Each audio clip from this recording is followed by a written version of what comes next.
Welcome to Whisperer of Madness. If you're enjoying the story, consider liking the video and subscribing.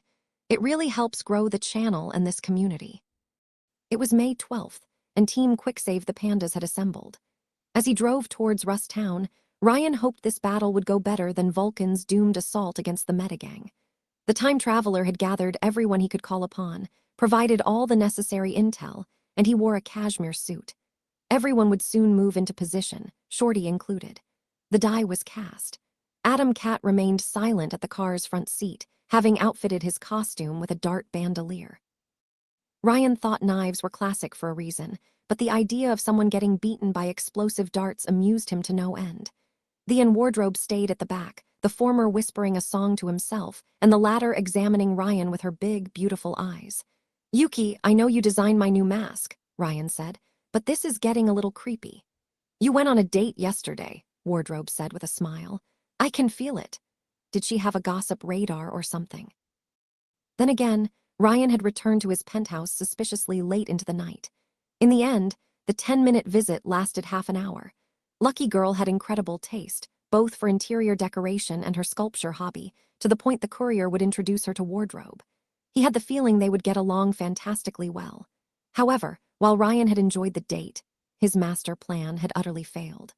Lucky Girl just sent him a message saying she would allow him to invite her again. "It was nothing serious, Yuki," said the courier, "so I'm still open to new romantic applications." "Sorry, I really like you, Ryan, but I'm already in an exclusive contract with someone else." "Really? Congratulations," the time traveler replied with a warm smile. "That's wonderful." "Thanks, she's super nice, you will love her," Yuki said with a grin. "But we're talking about your love life. Is she an ill Miglier, is it, Len?" "I will leave you to your endless speculations, watching as you go down the rabbit hole." Wardrobe's costume instantly transformed into a cosplay of Sherlock Holmes, hat and pipe included. "Hey, that's cheating." Wardrobe observed Ryan, making deductions in her mind. "If I had to make an elaborate guess, I would say Adam Cat's sister Fortuna, and it didn't go farther than a chaste kiss."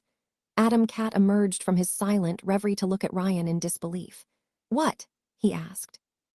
"That's awesome, Yuki," the congratulated Wardrobe. "How did you figure it out?" "Elementary, my dear panda.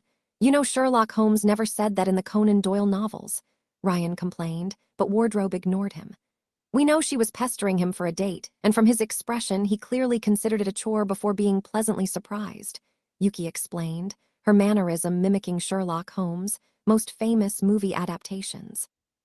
Hence, he accepted out of a sense of obligation, perhaps hoping to subtly discourage her. His hairstyle is also well-groomed and his smell remains the same. Thus, we can assume the absence of physical intimacy.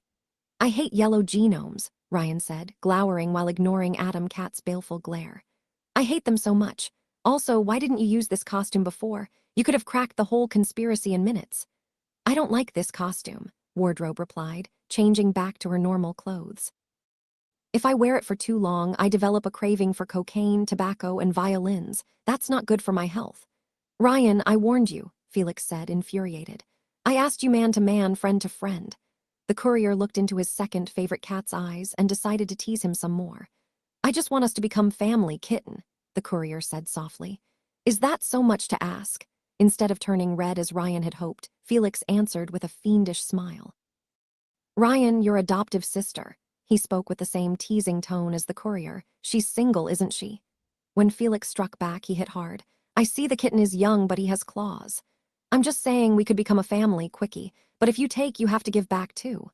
"That's great," Wardrobe said, finding twisted joy in the scene. "You marry each other's sister, and then your kids will have a teen romance. I can see the drama." Ryan looked back at the road. "You discovered my only weakness, kitten. You are a troll worthy of respect." "Thank you, now drive," Felix replied. "If the meta don't kick your ass today, I'll do it myself afterward."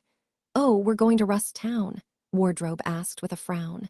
"I had the feeling we would go there, but Enrique refused to tell us until we arrived."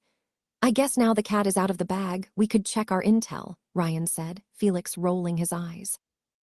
This reminded the courier that he should sneak into Jasmine's foundry and recover Eugene Henry after the raid.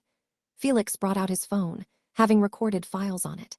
"Adam Fontaine, alias Adam the Ogre, alias the Brooklyn Cannibal." Adam Cat read the report while showing Wardrobe and the picture of Hannafat Lecter. The USA issued an international arrest warrant after he was suspected of murdering 4 people in Brooklyn, but he escaped to Europe on the Genome War's eve. Wait, he was a cannibalistic serial killer before getting his elixirs? Ryan asked. Every time he thought Hannafat couldn't get worse, he was proven wrong. Yeah, Adam was a psycho long before he went psycho. Orange-violet. He can turn his skin into a highly resistant carbon alloy, granting him enhanced strength and tank-like resilience. Additionally, his stomach has been turned into a pocket dimension where he can store almost anything. Felix paused briefly. He has almost the same power as Dad, though way weaker. Mars has an armory dimension, right? Wardrobe asked. I really like his war god costume, very classy. Except unlike Adam, he has a large range, Felix said gruffly, before quickly changing the subject. This time, he read them the report on Adam's bodyguard. Frank the Mad, identity unknown. Suffers from schizophrenic delusions where he identifies as a WWII commando, Vietnam veteran, U.S. Secret Service agent, and an Area 51 super soldier experiment. However, his testimonies contradict real events, and he becomes aggressive if called out on the inconsistencies. Orange-red, his body is made of metal and can consume more to grow in size, also absorbs kinetic energy. Ryan frowned. He can only consume metal, not stone or ivory. Only metal, Felix replied, a little confused by the question. Why? Because of how Frank's power had reacted to Augustus. Ryan had heard the rumors that Augustus' body was in temporal stasis, which sounded plausible since he could act in the courier's frozen time. However, then he shouldn't age and a tumor wouldn't threaten his life. As for the other possible colors, if Augustus was a white genome, then his invulnerability should react differently to powers and normal attacks. Yet it didn't. The courier remembered the end of his disastrous Augusti run. Frank the Mad and Augustus had briefly traded blows, and the psycho's power had automatically reacted.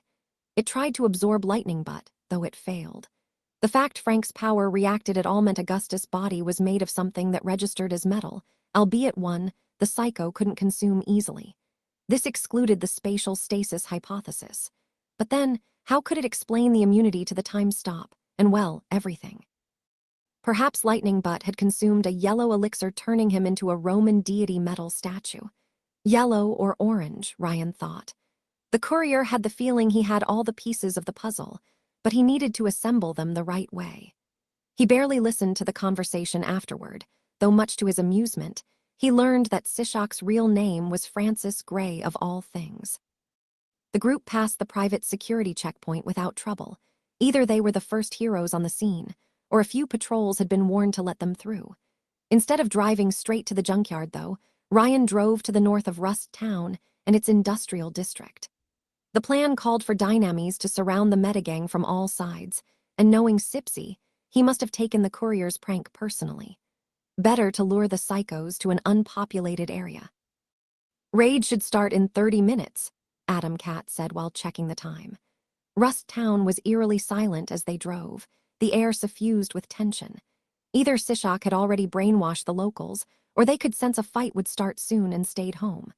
Old neon lights flickered dangerously as the sun rose in the skies. No, Ryan realized, a sun. Leo Hargraves traveled through the skies like a missile, aiming straight for the junkyard at a fighter jet speed. By then, the courier had reached an abandoned gas station north of the area, vast swathes of concrete covered in oil stains. The place looked like a graveyard, facing a series of abandoned projects and crumbling industrial buildings. A figure stood on one's roof, hands pointed at the Plymouth Fury. Saren. A second after Ryan noticed her, she unleashed a blast of concussed air straight at the car. It's time, boys and girls. The driver whistled as his car swerved to avoid Miss Chernobyl's blast. The attack hit the concrete pavement and blasted it to bits, while Ryan kept his car on the move. Almost immediately, a pack of customized Dynamy's dog drones broke through the building's doors, having waited in ambush for the group. Panda, Ryan shouted as his team prepared for battle. Show them your training. Yes, Sifu. The young apprentice opened his door and jumped out of the car, having fully shapeshifted before he hit the road. His bestial form tackled the drones, while Saren kept bombarding the car from her sniping point. By now, Hargraves had hit the junkyard like a cruise missile, but he was only the vanguard. A swarm of helicopters flew above Rust Town from the west, led by Alphonse Manada's own vehicle. Wyvern, Devilry, and other flyers followed in their wake. The metagang's response was swift and brutal. Missiles surged from the junkyard and demolished some of the helicopters, probably the doing of Sishak's mech. Immediately afterward, tremors shook all of Rust Town, before turning into a full-blown quake. The weakest buildings collapsed under the strain, forcing Sarin to fly away from her current position. Acidic clouds spread across the skies, threatening to engulf the entire district. The battle for Rust Town had begun. Now that he didn't have to dodge Sarin's blasts, Ryan abruptly stopped the car near the gas station. He and his remaining teammates quickly stepped out of it, the whole place smelling of gasoline. With a whistle from the courier, the Plymouth Fury's autopilot took over and drove it to safety. "Now," Ryan said, as he brought his coil gun and Desert Eagle out of his suit, wielding one in each hand. "Who goes first?" Me. Wardrobe's suit changed into a cosplay of Frankenstein's monster. Lightning surged through her body, allowing her to move at an impressive speed. She powered through a hail of gunfire from a Dynamese drone and smashed it to paste with her bare hands. Less cheerful, Adam Cat grabbed darts and threw them at Sarin. Hazmat Girl blasted them mid-flight, causing the projectiles to violently detonate and throw her back against a crumbling building. Ryan opened fire on her, trying to open a few holes in her suit. However, as acidic raindrops fell from the heavens above, Ryan realized he had a date of his own. A feeling of dread went down his spine as he pointed his coil gun behind him and pressed the trigger. Acid Rain had teleported behind him, knives in hands, but had to duck out of the way to dodge the courier's own projectile. The coil gun's bullet grazed her cheek and narrowly missed her head, a drop of blood falling on the ground. "You thief!" she snarled angrily, raising her weapons threateningly. "You bar the gates. You always try to stab me in the back when we meet," Ryan taunted her, having grown almost accustomed to it. "You don't have to be so shy. I'll carve you open back and front." Acid Rain snarled as she threw a knife at his head with deadly accuracy. While the courier dodged, Adam Cat attempted to grab the psycho and blow her into nothingness, but she quickly teleported away before he could close the gap. Sarin jumped from her observation point and landed on the street, opening fire at Ryan and Adam Cat. The courier quickly stopped time, grabbed his kitten, and moved them out of the way. Hazmat Girl's blast hit the gas station and detonated whatever was left of the gasoline within in a fiery detonation. The blast tossed Ryan and Adam Cat onto their chests on the ground, while the in Wardrobe were too busy with the drones to assist them. Sarin prepared to fire another blast, only for an invisible blade to behead her. Her hazmat suit collapsed, while rusting gas escaped its confines, and shields of glass formed above the various heroes to protect them from the acid raindrops. This gave Ryan and Felix precious time to rise back up. "We have to kill Acid Rain," Shroud warned as he appeared next to Ryan, acid raindrops turning him visible. Soon, the rain threatened to transform into a downpour. "Her power will kill thousands." "Left!" Ryan shouted a warning as he sensed Acid Rain's power activate.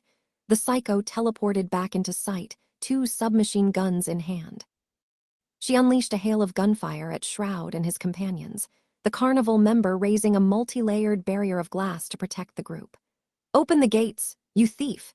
Acid Rain snarled with a maddened face, her projectiles unable to force their way through the barrier. "You won't keep that place away from me." When she ran out of bullets, Shroud reshaped his defense into a volley of deadly shards, while Ryan assisted him with bullets and Adam Cat with explosive darts. Acid Rain tossed the machine guns away and teleported away before any projectile could hit her. The more he observed her lightning speed in action, the more Ryan grew convinced her teleportation ability came with enhanced spatial awareness, the same way his own power provided an enhanced sense of timing. Explosions shook Rust Town, and Ryan noticed flashes of crimson light coming from the junkyard. Frank the Mad came into view, now the size of a 10 meters tall giant, and smashing a transformed wyvern through whatever buildings hadn't yet collapsed after the quake. Kaiju battle. Ryan would have fanboyed if his entire team's life wasn't on the line. A shiver went down his spine as he sensed Acid Rain teleport all around them at blinding speed. In the blink of an eye, Shroud, Ryan, and Adam Cat found themselves surrounded by falling grenades. Shit. Ryan froze time to save his allies, grabbing as many grenades as he could and tossing them away before they could explode. But 10 seconds were far too few, and while he could spare Felix and himself the worst of the bombardment, 2 grenades exploded right next to Shroud. The detonation blew the glass manipulator's right arm off and shattered his armor, sending him crashing to the ground. Immediately, his control of the glass shards faltered, and the hero's rain shields collapsed into dust. Ryan sensed acid raindrops eat at his cashmere suit, much to his chagrin. Worse, acid rain exploited the cooldown to appear right in front of Felix and stab him in the chest with 2 knives by surprise. The young man collapsed to his back, 2 knives still embedded in his body. Though he thought he had grown numb to these things, Ryan panicked. "Felix, Matthias, I'm on it." Wardrobe broke away from her fight with the drones, leaving the to manage them, and rushed at the wounded. "Right." Ryan shouted a warning, acid rain teleporting right next to Wardrobe with a gun in hand. Thankfully, Yuki's costume changed into a ghost bedsheet before the teleporter pressed the trigger, the bullet phasing harmlessly through her head. He had to distract that bastard. "I'm the one you want, Blondie," Ryan challenged acid rain, though she teleported out of his bullet's path. "I'm leaving for the purple world and stranding you here." The taunt worked, acid rain reappearing in front of him and opening fire with her gun. "You selfish punk, you think you can keep it all for yourself." Ryan froze time to dodge, before engaging the psycho in a gunfire version of whack-a-mole.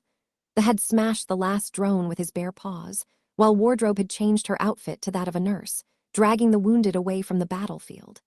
"She's too fast," Ryan thought, as he frantically attempted to hit acid rain and failed every time. And unlike Lightning Butt, his projectiles couldn't change direction mid-flight. He could have brought Polly's facehugger missile, but decided against it. Such a weapon was safe to use when the courier fought the meta solo, but with teammates.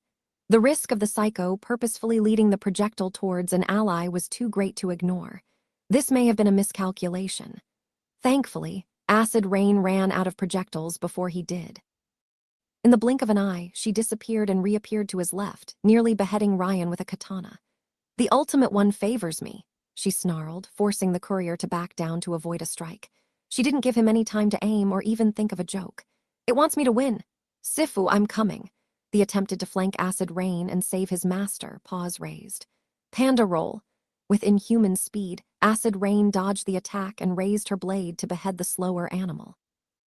Realizing the danger, Ryan abruptly stopped time to force her to disappear, but the second time resumed, the psycho eviscerated the by surprise, spilling his bowels all over the ground. However, this gave Ryan a brief time window to aim, and he managed to hit acid rain in the stomach with the Desert Eagle. The psycho vanished before she could collapse, but some blood droplets remained behind. "Sifu," the gasped, a hand on his stomach while his bowels spilled all over the pavement. "Young apprentice." Unfortunately, before he could even reach, the acid rain teleported above Ryan and struck him in the head with a steel pipe. The courier's world briefly blurred and he dropped his guns, only to get hit in the chest before he could recover his breath. "Once you're dead, I can finally go back." Acid rain started pummeling him with 2 steel pipes, one in each hand. She had no style and no skill whatsoever. She didn't need them. She was pure savagery and speed. Even Ryan's enhanced sense of timing struggled to keep up the pace, and the acidic raindrops had started burning the skin below his costume. "I can go all the way back. You think you can keep my family away from me? You're killing me." But while the courier couldn't match her in human speed or strength, he more than dwarfed her in sheer skill. Using a boxing move, Ryan sucker punched acid rain in the stomach, right where his bullet had hit. The psycho let out a scream of pain, but the courier kept pummeling this weak point, blood tainting her white shirt. She lost her breath and dropped one of the steel pipes on the ground. "Sifu!" Acid rain looked at her left as the flanked her. He had shapeshifted back into a human, and as Dr. Tyranno guessed, it had fully healed him. The lunged at a distracted acid rain, fist raised, and shapeshifted in the middle of his attack. Instead of a human punch, the psycho took a full bear paw to the chest, some ribs breaking with a sickening crack. The blow tossed her backward like a rag doll, but she teleported away before hitting the pavement. Ryan sensed her teleport again above the knife in hand. She fell upon the beast like a guillotine, but the courier grabbed her wrist before she could hit him and tossed her to the ground with a judo move. She teleported away again, trying to stab Ryan from the left. This time, slowed down by her wounds, he managed to avoid acid rain's stab and punched her in the face. "The more I get into a situation, the better at it I become. And now," Ryan grabbed the steel pipe on the ground, "I got the hang of you, Rain Woman." Illustrating his words with action, Ryan hit her in the face, sending teeth flying. The psycho took a few steps back, while Thee and his master flanked her from both sides. Ah. Acid Rain panted in exhaustion, searching inside her pocket with a hand and raising her knife at the duo with the other. Blood flowed from her chest and mouth, her wounds taking their toll on her. Send me there. She raised a grenade at the heroes. Send me there, the psycho snarled, threatening to detonate the bomb. Send me there, you son of boom. Before Ryan knew what happened, Acid Rain collapsed to the side, blood flowing from the back of her skull. Shadow had risen behind her, a rifle in hand. Good grief, poor old Mortimer thought she would never stop teleporting around, Mortimer said as he reloaded his rifle. You all right, kid? Sifu, who is this guy? Thee asked, a little shocked by the assassin's surprise appearance. He looks like a supervillain. Because he is one, Ryan said, while glancing down at Acid Rain's corpse. Considering the downpour started to dissipate, she wouldn't get back up. You should stop doing that, it's almost vexing. Lady Death's got no owner, Corpo, only dealers, Mortimer replied with a shrug. Anyway, you should check on your friends. I think your nurse dragged them behind a pile of concrete. Just to be sure you aren't going to fight us, Ryan asked. Since Sunshine had made a very public appearance, the courier worried Augustus had sent the killer 7 to attack the carnival and everyone present. Then again, the assassin wouldn't have helped in that case. What? No, Fortuna would whine like a baby if poor old Mortimer did that. By the way, you have all my respect for not having strangled her yet. I admire your self-control. Then why are you here, my kill-stealing friend? Mortimer snorted, before sinking into the pavement. Miss Livia sends her regards. I'm losing him, Wardrobe panicked. It didn't take long for Ryan and the to locate their allies, who had turned the rubble of a collapsed building into a shelter. Cosplaying as a masked surgeon, Wardrobe had raised an improvised hospital tent from whatever material she could find. She had managed to stitch up Adam Cat's stab wounds the best she could, but Felix remained in a state of shock. Shroud, meanwhile, was losing blood at an alarming rate in spite of her best efforts. Acid Rain's grenade had not only blown off his right arm, but impaled his thigh with shrapnel. Can't you do CPR? Thee asked a stupid question. CPR can do almost anything, Yuki replied, but not give someone their blood back. But there has to be something you can do, the panicked. You could turn into Christ. I can't solve every problem by cosplaying as Jesus, Wardrobe protested, quickly losing her nerve as her efforts failed. Who can heal any wounds? I can't think of the right persona. I think I can help, Ryan said while searching inside his suit for a knife and wires to perform improvised surgery. However, even an optimist like him thought saving Shroud would be a long shot. The vigilante had lost an incredible amount of blood. If he was a genome, he would have perished already. The courier blamed himself for this mess. Ryan was used to fighting alone with no regard for collateral damage. He didn't do so well in a team, where he had to avoid friendly fire. The courier should have trained with his team before the battle, learned to coordinate better with the group. Right before Ryan could start a last-chance surgery, he sensed an odd feeling down his spine. For a second, he thought Acid Rain had survived the headshot, only for a violet tear in space to open near the group. The carnival teleporter Ace and someone dressed as a plague doctor stepped through, immediately flinching at their wounded teammate's sight. Move away, the plague doctor ordered, whom Ryan identified as the carnival member Dr. Stitch. He opened a black bag he carried around his waist to reveal an assortment of tools and strange organic devices. He quickly grabbed one of them, a horrifying white tumor with tendrils sticking out. Why do you carry that on yourself? He asked, resisting the urge to vomit. My expertise is in viruses and bacterias, Stitch replied, the tumor wriggling within his fingers. He quickly applied it to Shroud's wound, the tumor grafting itself to the vigilante's flesh. My bacteria colony will help repair. No time for mad science exposition, Ace cut in, before focusing on Ryan and the U2 report. Sarin has been blown away and Acid Rain's skull blown out, Ryan said. He couldn't resist making terrible jokes when stressed. Good, Wyvern and Devilry are handling Frank for now, so we can assume the perimeter is secured, the teleporter said with a nod, while Stitch and Wardrobe cooperated to save Shroud. You can still fight, right? Then you come with me. Stitch and Wardrobe will go to the infirmary and treat the wounded. We should take Wardrobe, Ryan protested. I mean, Whaley is as big as a whale and Yuki's Japanese. She's his natural predator. Ace seemed somewhat amused by his joke, but remained serious. "We have many fighters, but not enough people to treat the wounded." "How are things going?" the courier asked, while Ace opened a portal towards what looked like a Dynamis hospital camp. Wardrobe and Stitch quickly dragged the wounded through the rift. "Worse than expected, but still good," the teleporter replied, closing the portal and opening another. Leo and Mr. Wave blew up the Meta's mech, but Adam barricaded himself inside his underground base. "We're fighting his remaining men door to door, and Sishak is throwing brainwashed suicide bombers at us." As Ryan had expected, failing to kill the brainjacker caused casualties to increase exponentially.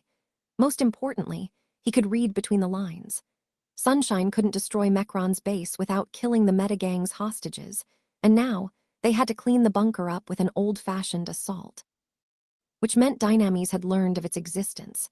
If the enormous casualties wouldn't force Ryan to restart, this change would.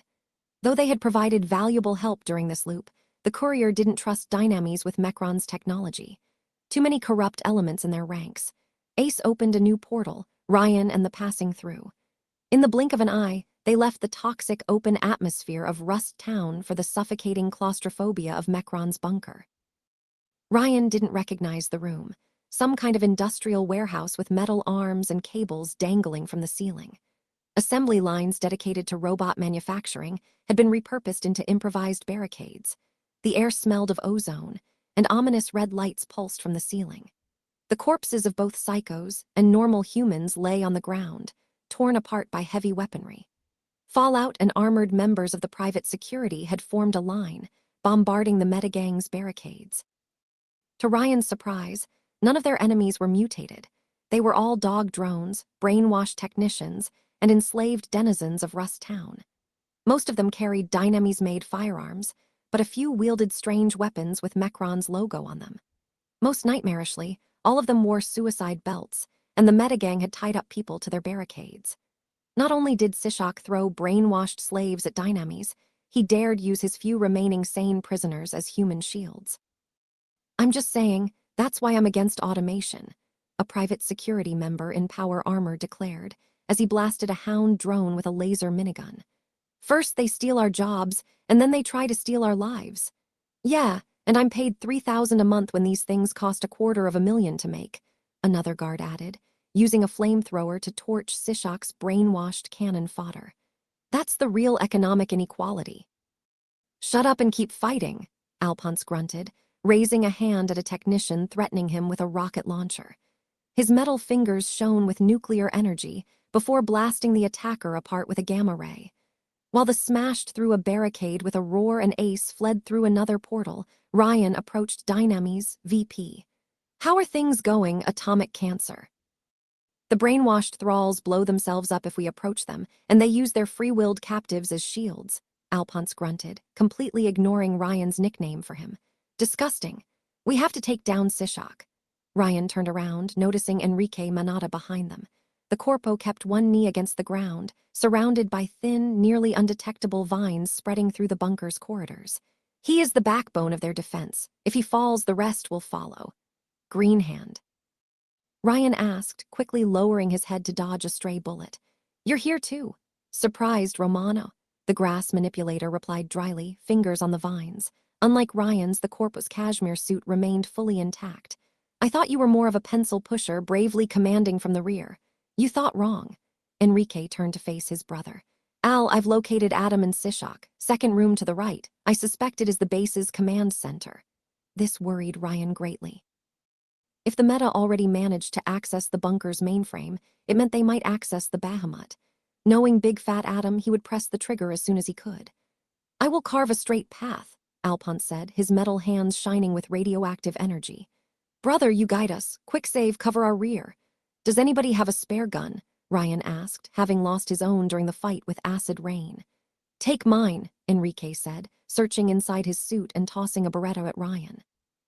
The courier claimed it as his own, though with a clear lack of enthusiasm. "What, Romano? Not good enough for you. I'm disappointed it's not gold-plated. You have strange stereotypes about my social position, Romano."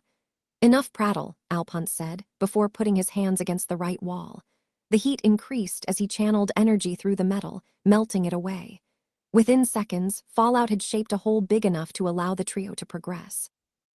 After a few minutes of improvised digging, the group melted their way into a large room shielded by a colossal blast door. As Enrique had guessed, the area looked like the bunker's central mainframe. Large screens covered the walls, while 10 colossal server towers served as pillars holding up the ceiling. A single blast door served as the entrance, red lights flickering as tremors shook the complex.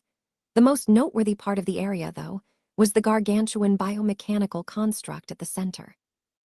The machine, easily the size of an elephant, reminded Ryan of a human brain, albeit completely blue and outfitted with thick wires, alien implants, and electrical pylons protruding outward from the cerebrum. A mass of nerve-like wires connected the structure to a metal pedestal supporting the biomechanical brain, while a crimson force field shielded it from the outside world. Sishak had intermingled with the machine like a blood-sucking flea, his tendrils intertwining with the nerves. Hannafat Lecter stood in front of the force field, his skin covered in an alloy carbon and his eyes glancing at the screens above. "You know, Sishak, I think it's time to go Old Testament on them," Hannafat Lecter ordered his second-in-command, as he watched Dynamis' forces break past their defenses on the screens. "Bomb Sodom and Gomorrah back to the Stone Age." "I can't, I need more time to crack the firewalls." Sishak froze, as he and his commander noticed the newcomers. His cold voice turned furious when he saw Ryan. "Little Cessair, you and your sister ruined everything." "Thanks," Ryan said, pointing a gun at the brainjacker while Alphonse raised his hands at Adam. "It's always a pleasure." Fontaine Gray time to surrender. Even with all the chaos happening around them, Blackthorn remained icily polite. "Release the hostages, you're surrounded. There is no escape." "Perhaps," Big Fat Adam replied with a false smile before revealing an item hidden behind his back. "But I got one last trick up my sleeve." A bottle full of a black, swirling liquid with Mecron's symbol stamped on some kind of colored glass. An elixir as black as a starless night. A Mecron-made elixir. "You know what they say," Adam said, raising the bottle and preparing to throw it at the group like a psycho-making grenade. "If you can't beat them, join them." Ryan froze time, calmly raised his gun and shot the bottle while it was still in Adam's hand. Much to his shock, the liquid moved in the stop time. Like a living blob of black oil, it surrounded the ogre's fingers, melting the carbon armor and seeping through his skin. When the clock struck again, Big Fat Adam let out a scream of pain as the ooze swallowed his arm and progressed through his body. "Sir." Sishak shouted in alarm, as the black elixir slowly covered all of its host's body like a mantle of darkness. Fallout immediately unleashed a blast of energy at the mutating psycho with enough power to vaporize him. Adam raised his blackened hand, and an invisible force canceled the atomic ray. It simply stopped existing past a certain point. Hannafat Lecter wished he had died, though. His screams turned deafening, as the black elixir melted his skin and flesh, leaving only blackened bones and organs. The psycho's body couldn't assimilate the black elixir, and it devoured him alive. "What is this sorcery?" Blackthorn muttered to himself, horrified by the sight. Meanwhile, his more ruthless elder brother increased the output of his blasts to no avail. The black elixir's power trumped his own. Adam's skeleton shambled, the black ooze manipulating the bones like a puppet. The undead's body degraded at an accelerated pace, organs dissolving, and yet it could still form words. You open." The voice didn't belong to Adam. "You." The corpse raised a melted finger at an astonished Ryan, black ooze leaking from the emptied eye sockets. Blackthorn quickly forced the courier behind him as if to shield him. All he cared. You must open." Adam was no longer in control. The elixir was. "Open the gate, send me to the black, it is." The voice turned from pleading to agonizing as Adam's jaw and throat started to dissolve. "This dimension is not send me back." Afterward, even Hannafat Lecter's enhanced body could no longer resist the degradation. The words turned incomprehensible as the corpse collapsed into a puddle of black oil. Having consumed its own host, the sinister substance dissipated into nothingness. Of the metagang's leader, not even dust remained. "Well, it was one hell of a slimming cure," Ryan joked, trying to lighten the atmosphere. After a brief moment of silence, Fallout attacked Sishak next. One of his nuclear rays hit the force field, unleashing a pulse of energy that shorted out half the screens. Yet the defensive barrier held. In response, parts of the ceiling opened to reveal automated Gatling turrets, all of them opening fire on the group. Ryan briefly stopped time and pushed Enrique out of the firing line, sparing him a volley of bullets to the face. Fallout's armor shrugged off the projectiles, while Dynamis, VP increased his power's output. He unleashed a sustained ray of focused nuclear energy at the force field, until Ryan had to cover his eyes to protect himself from the light. An unstoppable force fighting an immovable object. The unstoppable force won.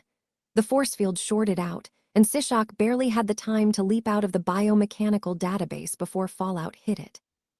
The blast vaporized the giant brain, organic and mechanical parts alike, and continued its way through the wall behind.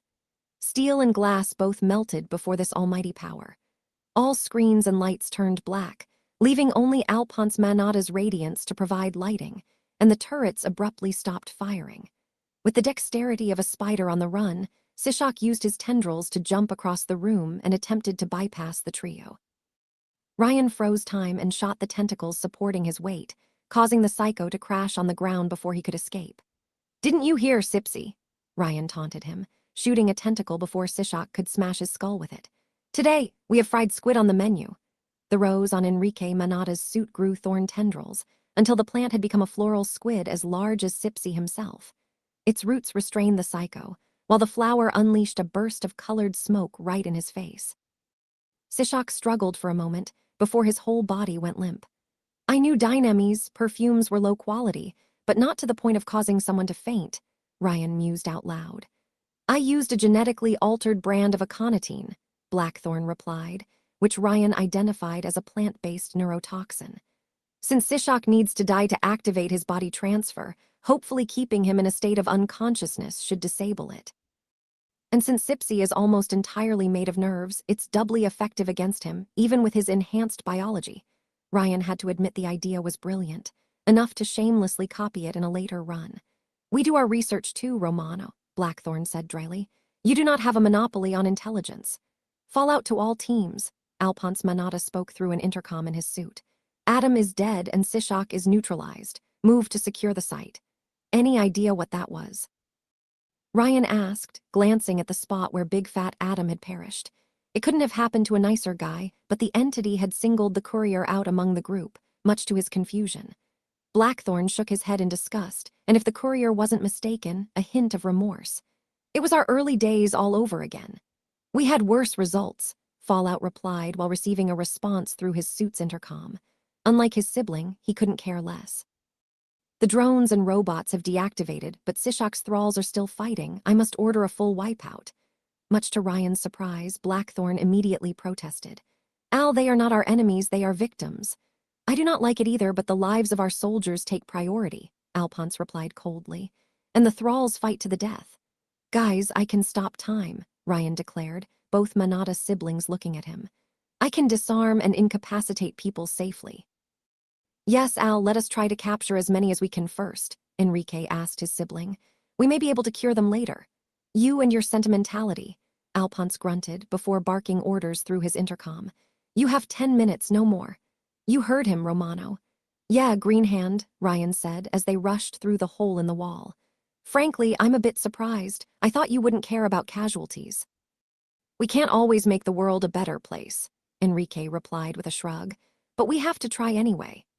In the end, Ryan saved as many people as he could. He disabled suicide belts in the frozen time, disarmed more fighters than he could count, saved dozens of lives. But he couldn't save them all. When the courier emerged from the bunker through the half-melted blast doors, the battle had ended in a decisive Carnival/Dynamis victory. Troopers had secured the junkyard, forming a defensive perimeter and establishing sniper nests atop the trash walls. The fact Leo Hargraves had torched half the area didn't bother them. Since he couldn't see the giant kaiju battle and the ground had stopped shaking, Ryan assumed both Frank the Mad and the land had been defeated. Most of the metagang's cannon fodder had been restrained, bound either by iron chains or cocoons made of countless paper sheets bound together. Either the Carnival or Dynamis had a paper manipulator on their payroll. Ace opened portals left and right to let troops through. The proudly carried a drugged-out Sishak in his arms to containment, and Leo Hargraves circled above Rust Town to survey the area. The message couldn't be clearer. The metagang was no more. Ryan should have felt happy about it, but the raid left him with a bittersweet feeling. Yes, he had fulfilled his promise to Jasmine and ensured Hannafat Lecter wouldn't fire an orbital laser at New Rome. But Dynames now knew about the bunker, and Augustus would learn of the carnival's presence soon enough. One problem had been solved, but so many others remained, and one quickly called the courier. Romano! Enrique emerged from the bunker, his rose back on his suit. We have business ahead of us. Is it about the Beretta? Ryan asked. Frankly, he would return it on principle. The courier only accepted the best, and that gun wasn't all that great. You may keep it for now, the corpo replied with a scoff. This is not over yet. Stragglers to deal with, can I run them over? I love doing that. Leave the mooks to our troops. Enrique raised his eyes as Leo the living son floated down to their position. Hargraves. Enrique, quick save. Sunshine greeted both of them as he landed on the ground. I assume the bunker is secured. Yes, it is, Enrique replied, looking at the living son's head. You knew about it. Sunshine remained silent a split second, but was too much of a shining knight to lie. Yes. As I thought, Enrique replied, not truly surprised. I suppose you worried that word of this place might reach my father or Augustus, wise but troubling. You know this technology is dangerous. It ended the world once. In the right hands, there are no right hands, Enrique, Leonard interrupted Blackthorn, and Ryan was sorely tempted to agree. Mecron's legacy has to go. Perhaps, in any case, we can decide what to do with this bunker like civilized people after we deal with the problem at hand. Enrique crossed his arms. What about you? I neutralized the land with Origami's help, the living son replied. And I'm confident we captured or killed almost every psycho active in Rusttown. The only ones unaccounted for are Incognito and Gemini. They must have used their powers to slip amidst your troops and escape. I do not worry about these two. Without Adam to provide direction, they will be nothing more than a nuisance. We'll catch them eventually. Then we should be done, Leonard said, arms crossed. Or are we? There is still one last source of concern, Enrique said as a noise echoed from above. Ryan raised his eyes, noticing a helicopter preparing to land. We found the evidence we needed, and Alphonse wants to arrest our father before he can organize a counter-coup. We're going to the family manor, and we will clean up this mess once and for all. I will go there first, Sunshine said, preparing to take flight. Make sure he does not get away. Do not engage and wait for us, Blackthorn commanded, Leo flying away with a nod. Once the living son was gone, Enrique turned to look at Ryan. Considering you planned all of this, I thought you might wish to be present as well. Plan, Ryan chuckled. I don't plan, I adapt. You truly take me for a fool, Romano, Enrique replied with a frosty tone, but suit yourself. I warned you back then, once the day is done, we will have a talk. I will drive to our destination, Ryan said with a shrug. No offense, but my ride is classier than yours. Move quickly then, Enrique said, straightening his suit as his helicopter blew dust in all directions. History won't wait for you. If only he knew. Without wasting any more words, Ryan walked out of the junkyard and whistled as loudly as he could. His Plymouth Fury self-drove to the trash labyrinth's entrance, spooking a few Dynames troopers, but Ryan prevented them from committing suicide by raising his hand in peace. The second he sat on the driver's seat, Ryan turned on the chrono radio. Shorty, Shorty. For a short while, Ryan worried the answer would never come, but it did. Riri, can you hear me? Thank God you're alive. The courier let out a sigh of pure relief before looking at the skies. Enrique's helicopter flew east of Rusttown after Leo Hargraves. Where are you? Are you all right? Is everything okay? I'm fine, she replied while the courier followed Enrique's helicopter. Under the sea, I fled through the tunnels when Dynames invaded the lower levels, and I. Ryan's fingers tensed on the driving wheel. I have it, Len declared, a quiet sense of triumph in her voice. I have the brain tech. Ryan had to give it to Hector Manotta. In spite of being far richer than Augustus, he didn't show it. The CEO of Dynames lived in a 3-floor manor of yellow stones within walking distance of his company's HQ, north of New Rome. The property was big, but nothing compared to Mount Augustus. The architectural style reminded Ryan of South America's 19th century properties, though Hector had also gathered a sizable collection of Mesoamerican artifacts in his garden. Statues of Aztec gods lined the path to the house, like a private guard. And of course, the property crawled with private security guards with top-of-the-line weaponry. When Ryan arrived, Sunshine and Enrique's helicopter had already landed in the garden. Security guards checked on the courier, but let him pass unmolested. Apparently, the siblings had forewarned them. Alphonse Manata had joined his brother, both backed by an elite security team. Leonard Hargraves had landed on the grass, though he somehow didn't set it on fire even while in his sun form. Even Ryan had taken the time to change himself back to his old costume, acid rain having savaged the cashmere suit. One didn't confront a final boss without looking nice, but the scene quickly disappointed Ryan. Hector Manata wasn't raising a submachine gun to die in a blaze of glory, Scarface style. He didn't look worried about the urban warfare happening a few districts away from his house. In fact, he didn't seem troubled at all, for Hector Manata was gardening. "I guess this is a family thing," Ryan said snidely, as the corporate mastermind tended to an ugly rose bush. The floral arrangements were terrible, the work of an amateur. "Sons." A pudgy man with gray hair and a face resembling Pablo Escobar's, Hector Manata had traded the business suit for casual white clothes and a straw hat.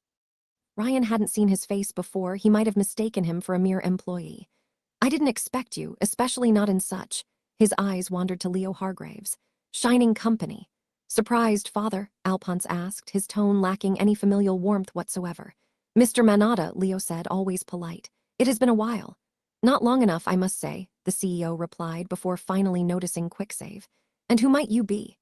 "Hi, I'm Quicksave," Ryan presented himself. "I'm the guy who ruined all of your evil plans, but don't tell anyone." "My evil plans?" the CEO answered with a forced smile. "I do not understand." "I think you do, father," Enrique said, as he straightened his tie. "We destroyed the metagang 1 hour ago. An action which I did not authorize," the CEO replied with a frown, before forgetting Ryan's existence and glancing at Alphonse instead. "Nor do I remember recalling you to New Rome either." "You forfeited any authority over me when you betrayed us all, father," Alphonse replied. "You wanted to stay in power so much, you would rather clone yourself than let us inherit." "Clone myself," Hector Manata feigned ignorance. "We have Sishak in custody, father," Enrique said. "He admitted everything, from your secret deal with Adam the Ogre to your mind-transferring project." Ryan knew it was probably a bluff, considering the timeline of events, but it worked like a charm. "Is that so?" Hector asked, glancing at the soldiers following his sons. The courier could almost see the gears turning in the CEO's head as he weighed his options. "We have recordings, captured technicians, proof of monetary transactions," Enrique continued. "Did you know the metagang had unearthed a Mechron base beneath Rust Town?" Though he quickly corrected his expression, the CEO's brief look of genuine surprise told Ryan that no, he didn't. As the courier guessed, the metagang had planned to betray him from the start, take Dynamy's elixirs until they could overthrow the company with Mechron's weaponry. "So you were a traitor and a fool," Alphonse Manata said with a grunt of disgust. He had noticed the look of surprise, too. "You despise us so much? Can you blame me, Alphonse?" Hector replied with a sneer. "Sometimes I truly wonder if you came from my loins. You and Augustus would have turned Italy into a bloody battlefield if I hadn't sent you away. So instead you sent psychos to wage war for you?" Enrique asked, shaking his head. "I still remember what you told me when I welcomed Felix Varon into our fold. Don't rock the boat. Augustus' influence needs to be constrained, but we can't afford a direct confrontation," Hector snapped back. "We have no means of getting rid of him permanently." "We do," Alphonse said with confidence. "The gravity gun. Your obsession with miracle weapons will be your undoing," Hector lambasted his son. "If yours fails, we will have an invincible madman with nothing left to lose on our hands." "Augustus will never be satisfied," Leonard Hargraves interrupted the conversation. "He wants nothing less than total dominion over Europe. His delusions of grandeur mean nothing," Hector scoffed. "You don't know him like I do, Hargraves." Sunshine scoffed. "I have been sparring with Augustus long before you came to Italy, Mr. Manata. I know him well." "No, Hargraves, because if you did, you would have grasped a simple truth. With all his power, Augustus could have established himself as a god-king, written laws, but what does he do? Peddle drugs, launder money, corrupt existing infrastructures.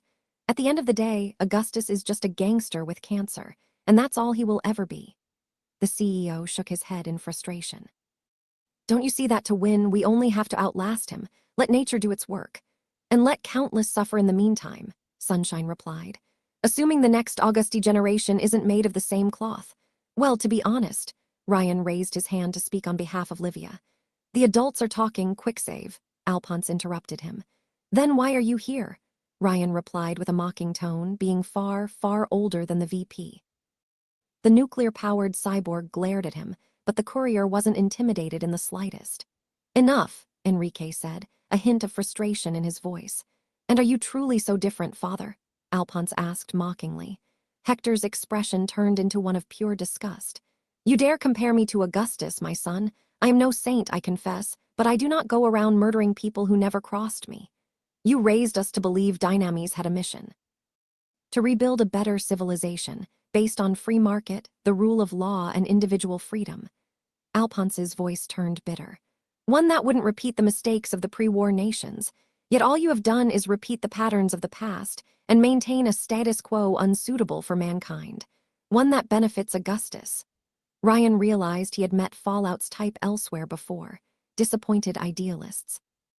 And as he listened to the man's speech, he couldn't help but be reminded of Livia's own situation. Like her, the Manada were children disagreeing with their father's rotten, rigid vision of the world. Unlike Livia, though, who couldn't escape Augustus' grasp, the Manada siblings had decided to rebel. Would it work, though? "That unsuitable status quo, as you call it, is the only one we have," Hector replied angrily. "I've played with the cards dealt to me.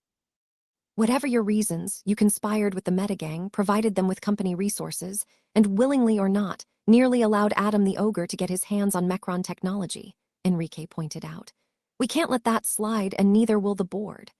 "I am the board," Hector replied with a frown. Ryan couldn't resist. "Not yet. Alphonse and I have enough shares to force a vote, and you know the board and other corporations will vote for your retirement," Enrique said. "We have too much proof, and they can't be seen cooperating with psychos. Our image and reputation is our armor, but they are also our weaknesses. And most importantly, we have the army," Alphonse stated the obvious. "Do not think you can prevent what's coming." Hector's scowl deepened. "You would harm me, my son, your own father. After what you did, what you plan to do?" Alphonse asked, lowering his head to lock eyes with his father. "Yes, I would." Hector held the glare for a moment before looking at his other child. "Et tu, Enrique?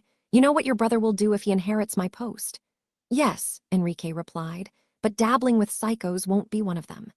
"Well said, brother," Alphonse added. "Enrique will be my vice president, and we will clean up your mess. We will reforge Dynames into what it should have been.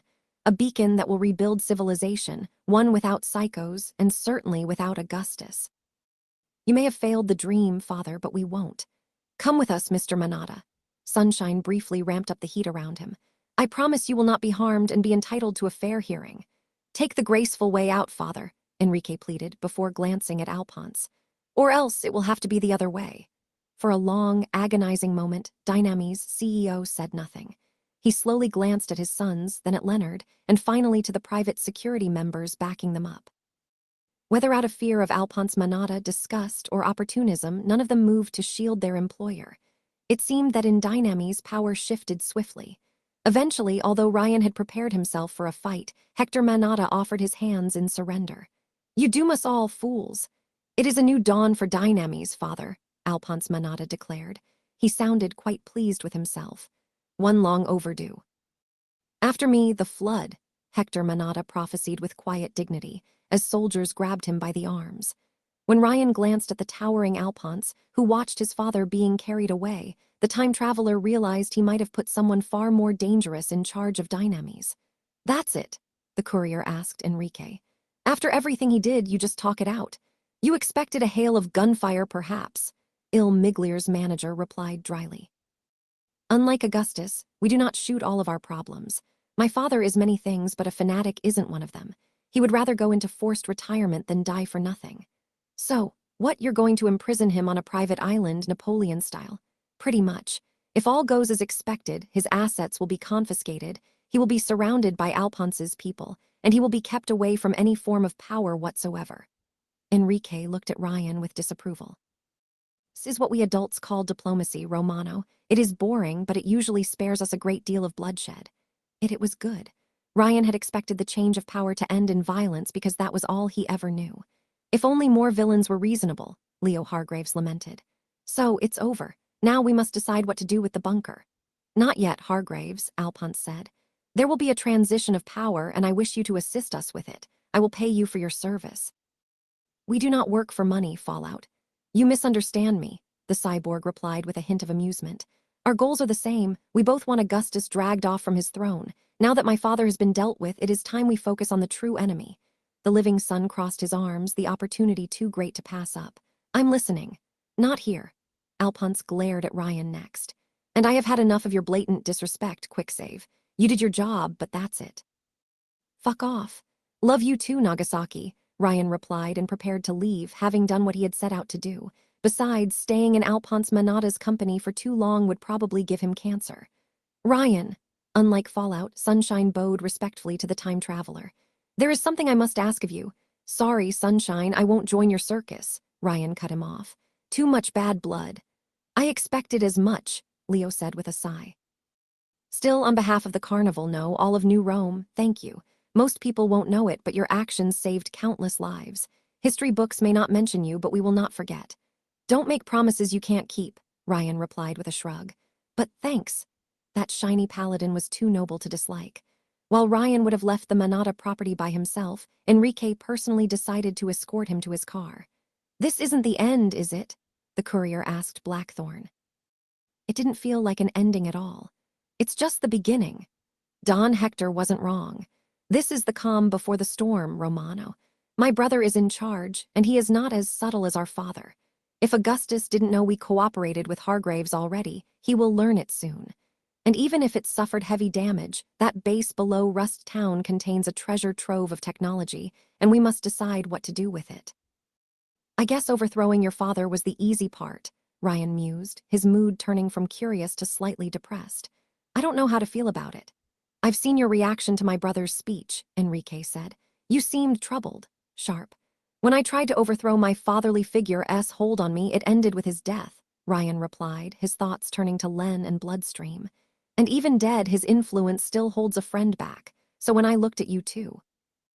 I can't help but wonder what could have been. Enrique said nothing, and for that the courier was thankful. However, when Ryan put a hand on his Plymouth Fury's door, though, Blackthorn moved right in front of him. You are not leaving yet, the new Dynamis VP declared. I told you we would have a talk, Romano. We're having it now. What is there to say? Though if it's for gardening lessons, I guess you could make an appointment. We have plenty of things to discuss, Enrique said while crossing his arms. I know your sister was in the bunker during the attack. One of the Metagang's members was found trapped in a bubble, and Sishak's living quarters were ransacked. And most curious of all, our men couldn't find the brain-scanning technology our father lent him. I guess you should hire better people to do your groundwork, Mr. Nepotism. I wondered what your stakes were in this, but now I understand, Enrique said, ignoring the jab. You were after this tech from the start. This entire exercise was a distraction. Not really. Ryan's thoughts turned to Jasmine. If I told you the Metagang caused the permanent death of someone I cared for, would you believe it? Permanent death. Enrique noticed the odd wording, but Ryan didn't enlighten him. People also saw you at a dinner with Livia Augusti and Fortuna Veron, and you apparently brought the latter home. Witnesses said the scene looked intimate. I'm putting an end to the rumors right here, Ryan said, immediately sensing the danger. Fortuna Veron isn't my girlfriend, I have standards. I doubt that, Enrique replied dryly. They also told me a person matching the Augusti assassin Mortimer's description came to your rescue against acid rain. You must understand that I am suspicious about your true allegiances. The courier shrugged. I've got no allegiances to any faction. I'm a wild card. Then you don't believe in anything. I thought you were a better man than that. Ah, did you care? Much to Ryan's surprise, it seemed like Blackthorn did. For all your faults, Romano, you are a competent genome with great potential. I would not have given you the time of a day if I didn't believe it. You are a powerful fighter, a skilled tactician, and incredibly resourceful. I shudder to think what you could achieve if you could look beyond childish self-gratification. Ryan wasn't certain if it was meant as a compliment or criticism. Probably both. I could return the sentiment, he said. I expected you to be a lot more cutthroat, but you seem rather honorable and well-meaning below the surface. You could do a lot more for the world outside of Dynamis.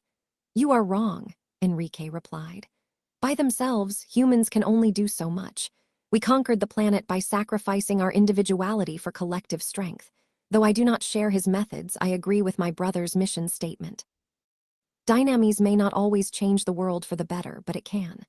After seeing Rust Town, I somewhat doubt it, Ryan replied, before smiling behind his mask. But I'm an optimist. People can change. Even if there would be unintended consequences, the meta-gang's defeat had put the time traveler in a cheerful mood. After all the darkness of the previous failed run, this loop had proved he could turn things around. I do not trust you, Romano. You are unpredictable, loyal to none, and probably the most dangerous individual I have met short of Augustus. Thank you, Greenhand. Enrique put his hands in his pants pockets, the perfect picture of corporate confidence. However, you probably prevented a disaster and saved Dynames in a roundabout way. So, while I hate to use the term, I will look the other way this once. You are no longer welcome in Il Miglir, though. I cannot look past your ties to the Augusti. At least Felix burned that bridge. It's fine, I took the job to do one thing and it is finished. Ryan pointed a finger at the manager. I'm keeping all my merchandise rights, though. Don't you dare sell quick-save miniatures. I will do my best to forget you even exist. I return the feeling. I'm still going to visit my team in the hospital, though. Spoiler warning, if you try to stop me, you will fail. Here, what will happen, Romano. I will allow you to say your goodbyes to your teammates unmolested, and I will wire you a generous compensation for your service. Blackthorn locked eyes with Ryan through their respective masks. But afterward, you and your sister will leave. Leave for where? Anywhere, far, far away from New Rome, Enrique said. He will be too busy with the transition in the next few days to do so, but once his position is secure, my brother will hunt you two down. I know him. Your allegiances are too dubious, your ties to the Augusti too suspicious, and your sister too important. Ryan understood the Manata might want him gone now he had outlived his usefulness, but Shorty, why were they so interested in her? What is it you're not telling me, Black Gardener? Enrique remained silent for a few seconds, his body so still the courier thought he might have turned into a statue. I let Lynn Sabino go once, he finally admitted. But I cannot protect her forever. Alphonse knows her base's location, and he can access it if he so chooses. Take everything you can carry with you and go. Ryan's tone turned dangerous. Is that a threat, Greenhand? Because as the metagang can attest, I'm very effective at killing weeds. Your brother won't be the first nuclear device I made go kaboom. No, Romano, it is not a threat. It is a warning. Strange as it may sound to you, I harbor no ill will towards you or your family. Blackthorn raised his sleeve to look at the time on his watch. I must go now, though I have the feeling we will meet again. And Ryan felt it would be under circumstances far less friendly. Ryan was halfway to the harbor when he received a call on his cell phone. Livia, he asked upon answering. Ryan, she answered on the other end of the line, a hint of worry breaking through her composure. How is Felix? Alive but wounded, the courier answered. Livia sighed with relief on the other end of the line. He will recover, but they don't allow visits yet. I've tried. It's fine. I'm glad he is alive at all. I did not inform his sisters yet. Livia gulped. I dreaded a different answer. I wouldn't have let him die, Ryan replied, or rather, he would have reloaded afterward. Thanks for sending Mr. Passmurel. He didn't help much, but it's the thought that counts. I guess you listened to me. About how we weren't enemies. Livia briefly paused before continuing. I hope I won't regret trusting you. You do work with my family's nemesis. Well, if it can reassure you, I've just been fired. She immediately seized the opportunity. Perhaps you would consider employment with us then. The Killer 7 are missing a Violet member. Sorry, Princess. I'll stay a free spirit for a while, Ryan answered, as he reached the harbor. I'm not sure if my presence is needed anymore. I get the feeling Dynames will hit your drug factory even without my influence. My father's reaction will be different if Dynames does it rather than an unknown party. But we can discuss that when the situation becomes clearer. When do you think Felix can receive visits? I'll be honest, I don't know, and I'm not sure you will even be able to visit Adam Kitten at all. Her tone harshened. You think Dynames will prevent us access? No, I think Felix won't want to see you or his family. No answer. Hey, you can always try. If I'm right, I can carry a message if you want. The Mafia princess had fallen completely silent. Though he had only said the truth, Ryan regretted his bluntness. For a second, he had forgotten how emotionally fragile the woman truly was beneath her icy facade. Livia, have you ever loved someone? She asked out of the blue. Not a fling, but true love, to the point that even though you know it's over, you still cling to any hope you can turn things around. I'm really not the best counsel on the matter, Ryan said sadly as he noticed Len's bathysphere near the old piers. I came to New Rome chasing after a ghost. So you do understand, she said with a sad chuckle before gathering her breath. You lived for centuries, don't you have wisdom to offer? Things can change, the courier admitted before considering it thoughtfully. But sometimes it's better to learn to let go. You'll hurt yourself otherwise. Some wounds never heal, and you have to live with them. Livia seemed to see the wisdom in his words, but she didn't appreciate it. Thanks for your answers, Ryan. You're welcome, the time traveler replied before falling silent. His thoughts turned to the meeting with Dynames. Ryan, the Manadas overthrew their father, Ryan said out of nowhere. They talked it out and forced him into retirement. Now they intend to reform Dynames into something better than before. He didn't even need to elaborate. Livia could probably see the parallels with her own situation, with a major difference. My father won't surrender with dignity, Ryan. No, probably not. Her regretful tone was heart-wrenching. I will get my cat back, Ryan said, changing the subject. The furry kind. I think I can arrange that, she replied with a chuckle, though it was mirthless. Goodbye, Ryan. Goodbye, princess, he said before hanging up on her and parking his car. Enrique and Alphonse had managed to free themselves from their father's hold. So why was it that Ryan couldn't help Len and Livia do the same? Bloodstream was long dead, and Augustus, for all his overwhelming power, couldn't overcome a mere tumor. No, the courier muttered to himself. I can't let them win. He couldn't let things end this way. Not again. Never again. He banished these thoughts and stepped out of his car. Len waited for him on the waterfront in full armor, 2 bathyspheres floating in the sea nearby. She carried a device in her hands. A gray metal helmet with pylons protruding from the front and with a plug at the back. Dynames hadn't printed its logo on it, probably to avoid being tied to the metagang should the device be found. It's underwhelming, Ryan said as he rejoined his friend. I expected something more complex. It's only a small part, Len replied with a genuine smile. The mere sight caused Ryan to forget all his worries for a brief instant. I moved the rest to your place. Your place. Such simple words and yet so powerful. So you were serious, Ryan asked. You're okay with me moving to your undersea paradise? Yes, I am, she said with a nod, her smile faltering. It's over, right? You don't owe Dynames anything anymore. No, and I've been fired anyway. Ryan would miss the condo, and he would steal a cashmere suit as a parting gift. I'm officially homeless again. Len considered her words for a second, but they came swiftly and firmly. No, Riri, no, you are not homeless. Ryan's heart skipped a beat for a moment, and he had to look away at the sea to hide his unease. It felt great to know Len wanted him back into her life. Even if their teenage relationship had long perished, she had Ryan's back and he had hers. And with that tech, maybe his old lonely days would finally come to an end. You think it can work? Ryan asked for confirmation, praying not to be disappointed again. We will need time, but maybe, Len said with a smile, perhaps the first time she had shown some optimism in a long, long time. We will need to extract the chronoradio from your car, though. I have a bigger submarine to bring it under the sea. An undersea garage. Marvelous. Frankly, if this loop doesn't end with my Plymouth Fury getting an underwater mode, I will be sorely disappointed, Ryan mused, before a darker thought crossed his mind. But we might have to move to another location. Dynames won't leave your base alone for long. They're not going to let us be. Her sweet face turned into an angry scowl. I should have known. They'll never be satisfied. I don't get why they're so interested in you, though, the courier admitted. Yeah, you attacked a factory, but that's peanuts compared to the Augusti and the Metagang. And in the end, it didn't cost them anything, Len sighed, as if reliving her failed, youthful rebellion. I don't know, Riri, I think what they can't control, they destroy. No, Ryan sensed something bigger was at work, and it bothered him. What did they do when they captured you the first time? What questions did they ask? I don't remember much, she admitted. The first thing they did was to force me through a DNA test and take a blood sample. Afterward, nothing noteworthy. A sales pitch. A blood sample, you said? Why a blood sample of all things? And then it clicked. Memories flooded Ryan's brain, and he suddenly saw them under a new light. Lab 66. Enrique was supposed to oversee the whole elixir operation instead of Il Miglier. He visited the lab for 2 hours, and he immediately asked for a transfer afterward. If you ask me, there's something really shifty about the knockoffs. Even Augustus, scientists never found a way to copy them. Dynames keeps the underdiver under close surveillance. You let her go.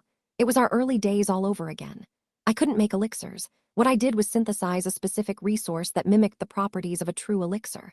Such a shame. I would have loved to compare samples from various genome relatives. Various genome relatives. Genome relatives. Relatives?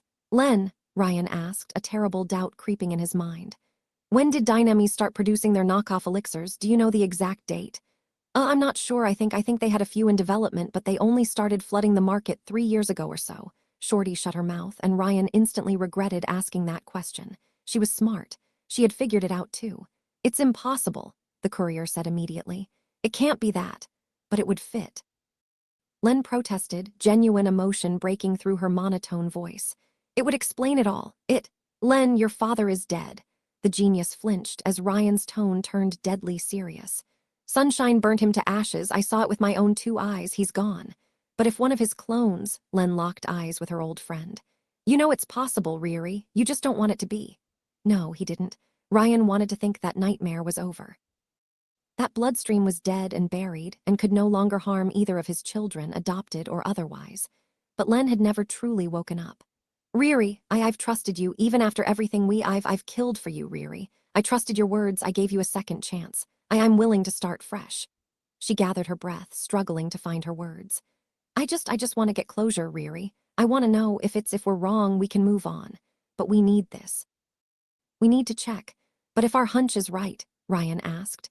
What will you do? What will we do? Len bit her lower lips and looked at her feet without a word. Ryan gathered his breath as he thought about his next words. I just want you to be free, Len. I want you to be free of him, to exorcise his ghost so he no longer haunts you. He paused. Say it, Len said without looking up. You remind me of a songbird in a cage, Len, Ryan admitted. You could be smiling and shine like the sun. You could fly away. The cage is open, but you're afraid he will close the door as you try to escape. No one will take away your freedom, but you're still afraid. Len looked back at her friend once more. Ryan, she said with an iron gaze, not Riri. It's exactly why I won't budge on this. I need to know. I need to know to get closure. Ryan wanted to argue further, but he could see in her gaze it was pointless. She wouldn't change her mind. And the worst part, while he hated to admit it, he needed to be sure too. Lab 66, the courier muttered to himself. Ryan Romano died countless times by his hand or that of someone else.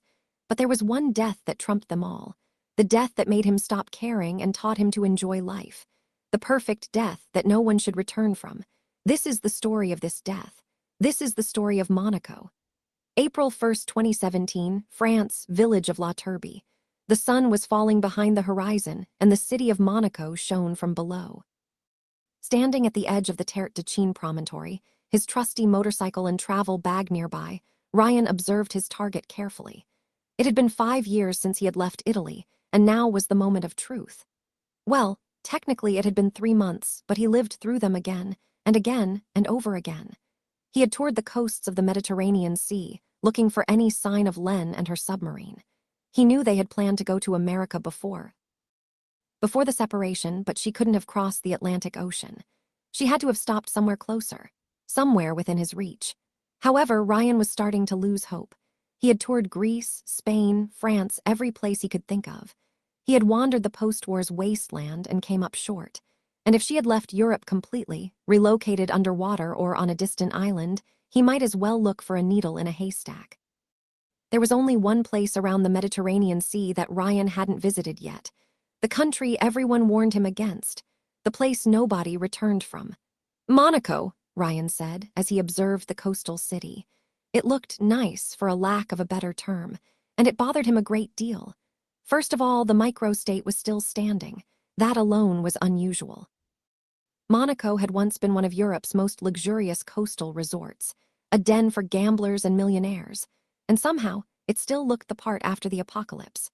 It seemed the bombs, robots, and nanoplagues had stopped at the border.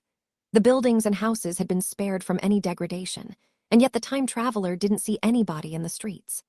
Boats and yachts floated in the sea, empty cars formed long lines on the driveways, and Ryan couldn't hear any noise. Not even the song of birds. I know I'm tempting fate by saying this, Ryan muttered to himself, as he usually did to alleviate his loneliness, but I've got a bad feeling about this. The time traveler saved this very instant, just in case. Many had gone to Monaco, searching for supplies, elixirs, or a safe haven, but none returned. But none of these people could time travel either. Well, guess this is the last chance, Shorty, Ryan said, as he climbed on his motorcycle and drove towards the city.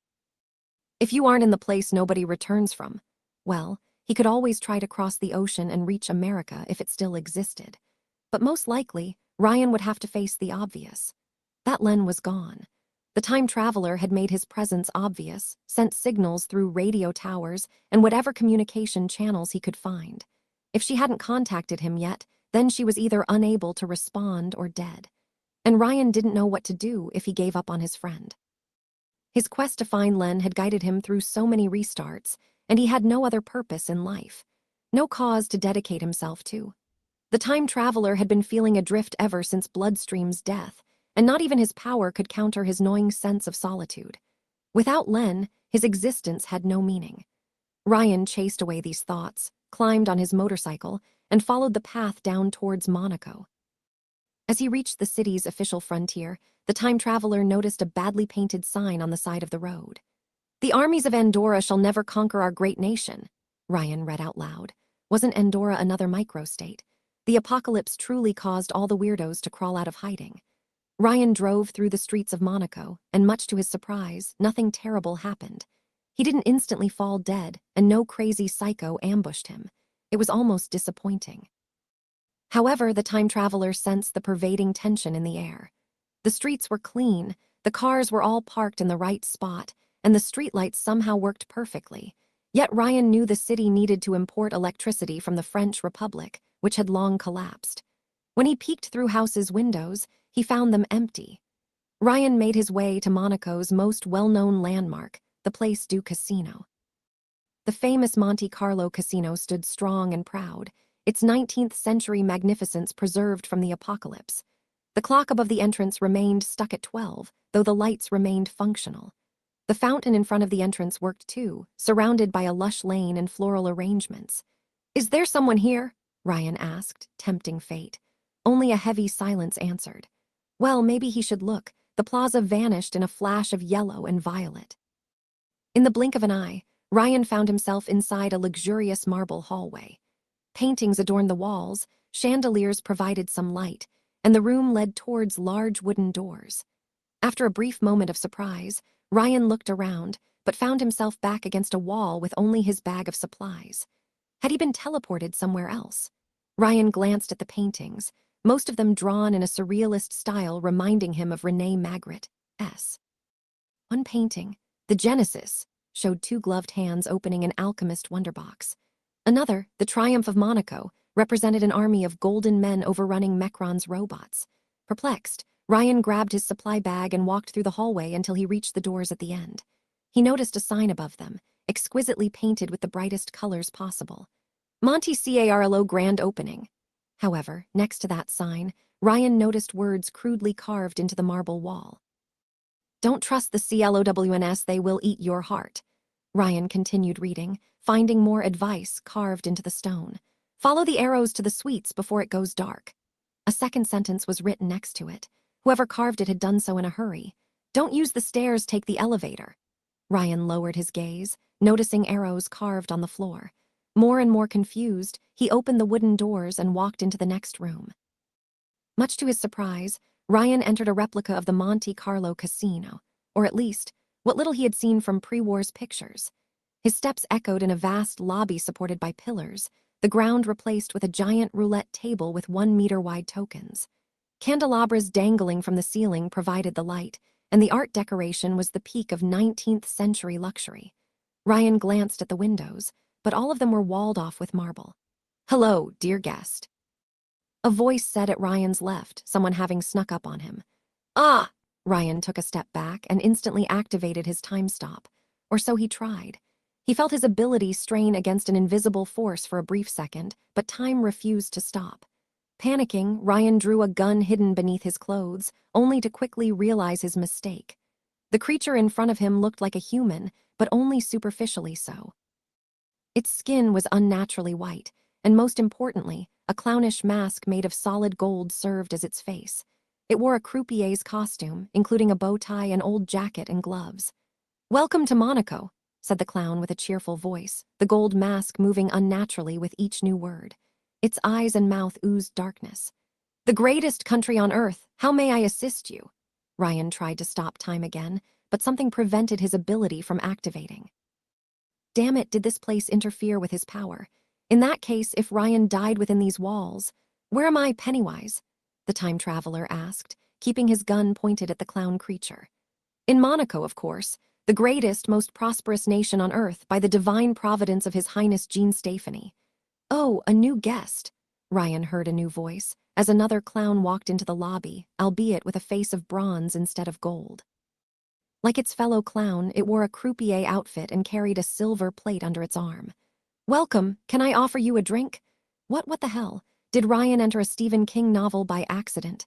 Jean Stephanie, he repeated, unsure which of these two clowns to shoot first. His Highness Jean Stephanie, the first sovereign prince of Monaco, conqueror of Liechtenstein and San Marino.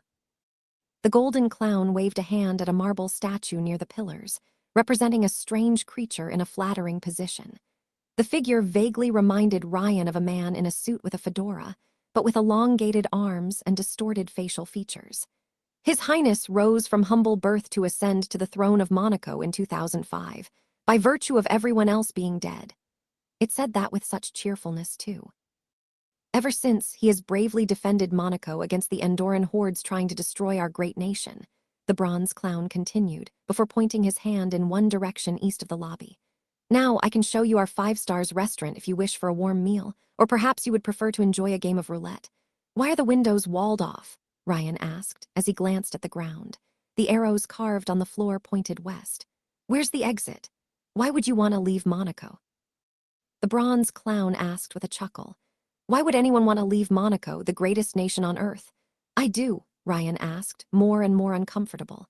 But you are a guest, you have been invited, the servant continued, its mask morphing into a disturbing smile. While he sounded innocent and cheerful, something in his tone made Ryan shiver. We are at your service during opening hours. We are always there for you, dear guest. The more he stayed in their company, the more uneasy Ryan grew. Their kindness felt fake and forced. I'll come back later, he promised, following the arrows. But we'll be closed soon, the golden clown said, as he and the other servant followed Ryan. Their posture had changed slightly, turning threatening. We will be closed very, very soon. You stay away, Ryan raised a gun at them before noticing other clowns making their way into the lobby. While all of them dressed like croupiers, their masks were made of bronze, silver, or gold. Though they maintained a respectable distance, they still stalked the time traveler like a smiling pack of wolves. I'm not afraid of clowns. We only want to help you, dear guest, the bronze clown said. He tried to sound reassuring, but it just came off as creepy. We exist to serve man. Ryan remembered the message at the entrance and suddenly wondered if the sentence had a double meaning. He followed the arrow trail and eventually reached an open elevator in between two stairways. The wanderer briefly looked at them, only to notice bare traps and wires placed on the staircases. With no other way out, he walked inside the elevator while threatening the clowns with his weapon. The genome noticed a sign saying "Here" right next to the 4th floor button and smashed it as hard as he could.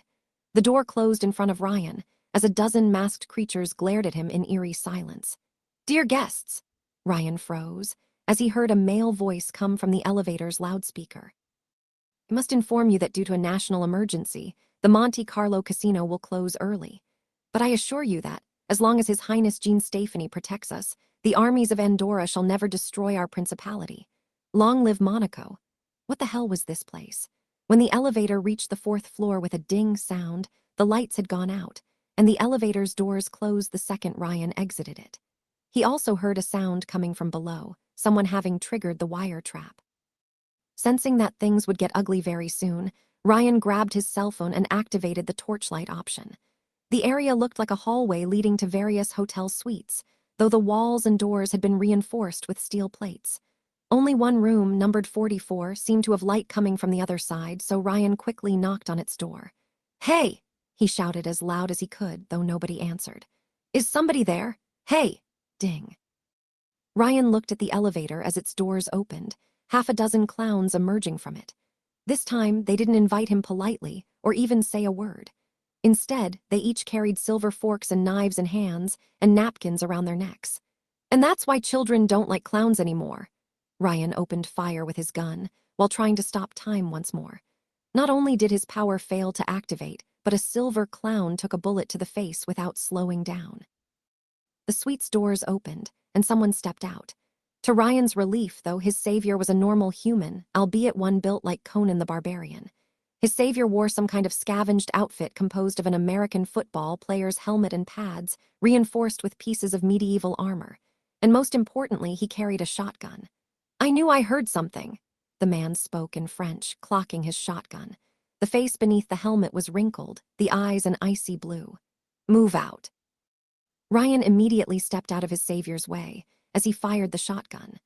The shot blasted a bronze clown apart, the creature leaking a white liquid rather than blood. However, the others quickly pushed the corpse out of the way and rushed at the humans with hungry looks. "Go, go, go," the man shouted at the time traveler, and both bravely fled into the suite. The armored figure quickly closed the door behind them and locked the door, Ryan hearing a loud thump on the other side. The malevolent croupiers started screaming beyond the metal door, pummeling it with all their strength, but it held. "One day, before arthritis gets to me, I'm going to go kamikaze on your ass," the armored man shouted through the door. "I'll shoot you all up like Tony Montana and kill every last one of you." He then turned to Ryan. "You all right, kid?" "I think so." Ryan gathered his breath and looked around. As implied from the outside, the area was a luxurious hotel suite, big enough to welcome an entire family. Decorated in the 19th French century style, the place had walls white as snow, and windows walled off with marble. The suite included various amenities from a sofa with TV to a library and even a bar counter. Most strangely, Ryan also noticed a hole dug into one of the walls, a pickaxe nearby. "You sound Italian, are you a riddle?"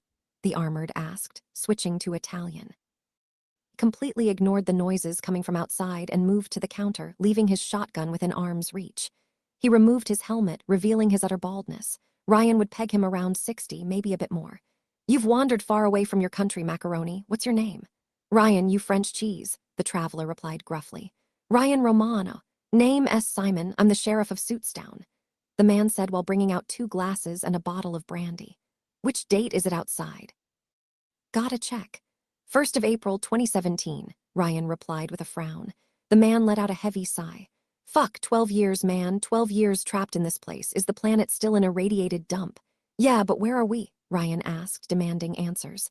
"Is this the Monte Carlo?" "I would say hell, but you're not that lucky. You're in Monaco, the real Monaco that nobody comes back from." An alarm echoed in the room, and Simon looked beneath the counter to grab a landline phone. "Yeah, Martine," though he didn't understand the conversation. Ryan heard a woman's voice on the other side of the line. Yeah, a new guy arrived and the croupiers followed him. Yeah, he's safe, don't worry." Simon looked at Ryan dead in the eyes. "You've got weapons in your bag. 3 guns, bullets, medical supplies, food, and water. Good, gonna ask you to share. No selfish freeloaders here." Simon then focused on the phone. "Yeah, Martine, we'll meet tomorrow. Take care." "You said you were the sheriff of Suitstown," Ryan pointed out after Simon hung up, carefully accepting the glass. He noticed a book at the edge of the counter, The Myth of Sisyphus by Albert Camus. "We're about 40 people spread all over the 4th floor," the man explained. "I'm keeping the elevator border secure, maintaining the stairs traps. If we force the croupiers to use the elevator, it creates a bottleneck, makes them manageable." "Have you seen anyone called Len?" Ryan asked, finding a ray of hope in this insane nightmare. "Len Sabino, black hair, blue eyes, Marxist-Leninist. She must have arrived here 1 year ago. Ain't seen any commies yet, and I've been here for a while. Might be dead, though. People like you who arrive during the opening hours, they're the lucky ones. Those who arrive at a bad time, well," Simon gestured at the door, "they get eaten." So Len was either dead or not in this place. Ryan prayed for the latter. There's no other sanctuary and no exit either," Simon said bluntly. "The suites are the only safe zones. Something keeps them out, but only if the door is locked. We'll find you a suite of your own." The man gave Ryan a fiendish smirk. "You're going to stay here for a while, P-tit riddle. Damn it, 10 hours. The clown's assault lasted for 10 hours. They screamed and hit the door without any rest. When the lights returned in the hallway, though, the attack stopped abruptly. The clowns calmed themselves and returned to the lower floor. As it turned out, they only turned hostile during closed hours. The next day, Simon introduced Ryan to the community's Mayor Martine, a 28-year-old blonde living 4 rooms ahead of the elevator border. She quickly gave him a rundown of the situation. Everyone in the town had the same story. They came to Monaco, either unaware of the danger or underestimating it, and ended up teleported into the entrance hallway. Simon had been here the longest, a few months after the Genome Wars started. Nobody else had powers, and Ryan's own time stop didn't work in that strange place. Well, he still sensed his ability activating, but an opposing force canceled it at the last minute. When he learned more information about this place, the time traveler eventually realized why. The Monte Carlo casino was a pocket dimension, or at least, that was Ryan's best guess. Besides the suite's floor, every room was a variant of 8 others. A kitchen restaurant, a giant roulette table, a lobby, a slot machines room, a retail shop, a card game arena, a stocking area, and a theater. Each room led to another, never in the same configuration, forming a giant maze with only the elevator and the entrance hallway as the landmarks. According to the explorer's estimation, the area covered at least 8 square kilometers, 4 times the size of Monaco itself. And they kept discovering new rooms. It reminded Ryan of a dungeon crawl video game with computer-generated rooms, except it was a lot less amusing than he remembered. At least the coffee and restaurants restocked regularly, though nobody knew how it worked. Someone once placed a camera in a kitchen to record the phenomenon, and the food and water magically appeared during the closed hours. Ryan wasn't certain if his save point still worked. There was only one way to find out, and he wasn't in a hurry to try the noose checkout. He had died a dozen times, and each experience had been harrowing so far. Many had told him death was a peaceful end, but they clearly never died before. The community was divided into groups, each with a specific task, from explorers mapping the maze to gatherers looking for food. Since he was one of the few experienced with firearms, Ryan quickly became Simon's deputy, with his own suite right next to the elevator. Right now, the time traveler was escorting Martin's group as they scavenged food, and he regretted it. "Dear guest, I hope you have a happy time in Monaco, the greatest nation on earth," a silver clown told Ryan, presenting him with a plate full of exquisite shrimps and salmon toasts. "May I offer you these gifts from our chef?" "Screw off," Ryan replied, threatening the croupier with a gun. Martin, less categorical, swiped all the toasts away and put it in a bag. The clowns were completely friendly during opening hours, which in Ryan's mind made them even creepier. They switched from false affability to murderous hunger eerily fast, and they were frighteningly good at sneaking up on people. Worst, the Monte Carlo casino often closed early, at the whims of whatever force controlled the loudspeakers. The first time it happened, with only 5 minutes to return to the suites, Ryan thought his last hour had come. If he hadn't made a mad dash at the elevator, he would have certainly perished. A voice echoed through the loudspeakers. For a moment, Ryan dreaded it might announce an emergency closing, but it was just the usual nonsense. "Today is a great day for Monaco. Our soldiers won a great victory against the Duke of Luxembourg. The blood of our enemies shall paint our yachts." Monaco had been at war with Liechtenstein, Luxembourg, Andorra, San Marino, but never the same one each day. "Rise, Monaco, rise," the voice continued. "Long live Jean Stephanie. I'm not even sure he exists," Martin told Ryan. "Nobody's ever seen him, not even the clowns. Because his highness is beyond our comprehension." One of the creatures interjected, only to be ignored. "Long live Jean Stephanie." "Could be a psycho," Ryan said as the group finished its scavenging and returned to the elevator. "If it interfered with his power, then it was probably a violet. Though I don't get why nobody came after me." "Perhaps his power sustains him," Martin offered, as they returned to the suite's floor. "Any progress with your radio?" "Nope." Some of the books the group managed to scavenge included manuals or pre-wars technology magazines. Ryan thought he could perhaps create a radio powerful enough to call for a rescue. It was a fool's hope, but until someone found an exit, it was all the group had. "Wanna watch a movie tonight?" Martin offered him. "I found a cassette of La Grande Vadrouille the other day. It's not high comedy, but it helps pass time." "Maybe another day," Ryan replied, stopping in front of Simon's room. "Gotta check on the old man. I just don't get why he keeps digging," the mayor sighed. "I guess he's occupying himself the best way he can." Ryan shrugged and unlocked Simon's door. As the deputy, he had a double of everyone's keys. After closing the door behind him, Ryan made his way to the hole in the wall, activated a torchlight, and walked inside. It took him more than an hour, but he finally heard the sound of a pickaxe hitting stone. Simon was busy digging with a torchlight strapped to his helmet. "Hi, Simon," Ryan announced his presence, though the sheriff didn't stop. "We've got shrimp for tonight." I would kill for a hamburger," the man complained, hitting the wall with his pickaxe. "How long has it been since you joined us, P-Tit Riddle?" 6 months. 6 months, which means 2 more until they change the menu. They do that each time on Christmas. The old man let out a sigh. You know, there was this guy who had a puppy dog. He thought it was cute, so he kept sending me pictures. Every time I looked at the furred thing, it kept barking at me. It barked and barked and barked. It was annoying like you wouldn't believe. Every time it got on my nerves, I wondered, how does he taste? The guy, Ryan asked, a bit uncomfortable with the discussion. The puppy, Simon said, and one day I couldn't resist. There wasn't much meat, but it tasted good, like a Christmas gift I offered myself. I'm not sure I understand where this is going. God put us on Earth for a reason, P-tit riddle, Simon said while making a short pause. Mine was to eat puppies. When I look at these rabid clowns outside, they all look like puppies to me. Ryan suddenly realized that years trapped inside a hotel's suite did wonders for a man's sanity. The wanderer dreaded to imagine how he would look 10 years from now. How long is your tunnel now? 2 kilometers, P-tit riddle. 2 kilometers, Ryan repeated. How had the whole thing not collapsed on him yet? Your tunnel is 2 kilometers long now.